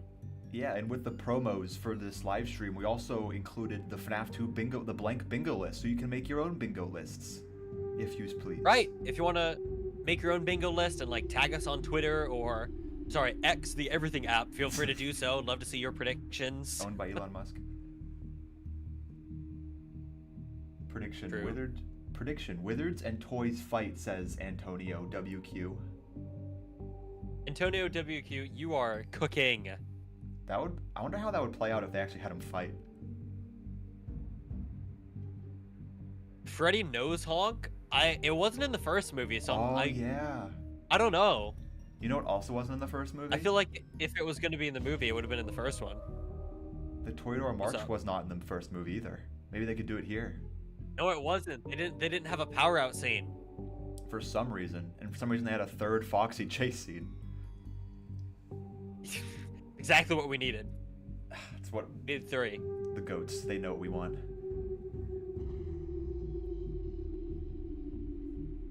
About a hot dog. I think we're gonna start wrapping up. Stream chat. Well, Johnny, do you have any last things to say other than that amazing outro? Thanks for streaming with me. God, you don't have to be such a pussy about it, man. Come on, man up, man. Come on, why do I stream with this guy? This guy, get a load of this guy. Get a load of him. I'm not watching his stream, but I'm sure he has the biggest frown of all time right now. I'm sorry, Johnny. I'm sorry. Okay, man. Yeah, no, it's fine. No, Johnny, I'm sorry. Yeah, Johnny, it's all good. It's all good. Johnny, please don't end the I'm stream looking like this. Doug right now, if you know what I'm saying. Oh no. That's just me for real. You shouldn't be hearing any of this. You shouldn't be here at all. I shouldn't be here at all. Shouldn't be here at all. We should, speaking of not being here at all, I think it's time to wrap up stream. For real this time. Let's get the hey out of here. Let's get the hey out of here. Hot dog, it was a pleasure streaming with you, my friend. Yes, and you too, Johnny. And I'm sure even before the FNAF 3 prediction stream, we'll be streaming some points in the future for random things. Absolutely. Maybe another trailer Absolutely. analysis. True, actually. Yeah, we could do that. We'll be back probably for a trailer analysis. Stay tuned for FNAF 2 trailer analysis with Johnny Blocks and Hottest Dog. And before I end stream, I saw a lot of people bringing up This isn't FNAF movie related, but a lot of people saying bring back Special Strike. Stay tuned for Christmas. That's all I gotta say. Stay tuned for Christmas. All right. Bye-bye. You're coming to my stream. I'm gonna leak the entire thing. Oh, crap. Oh, no. Oh, shit. Yep, that's right.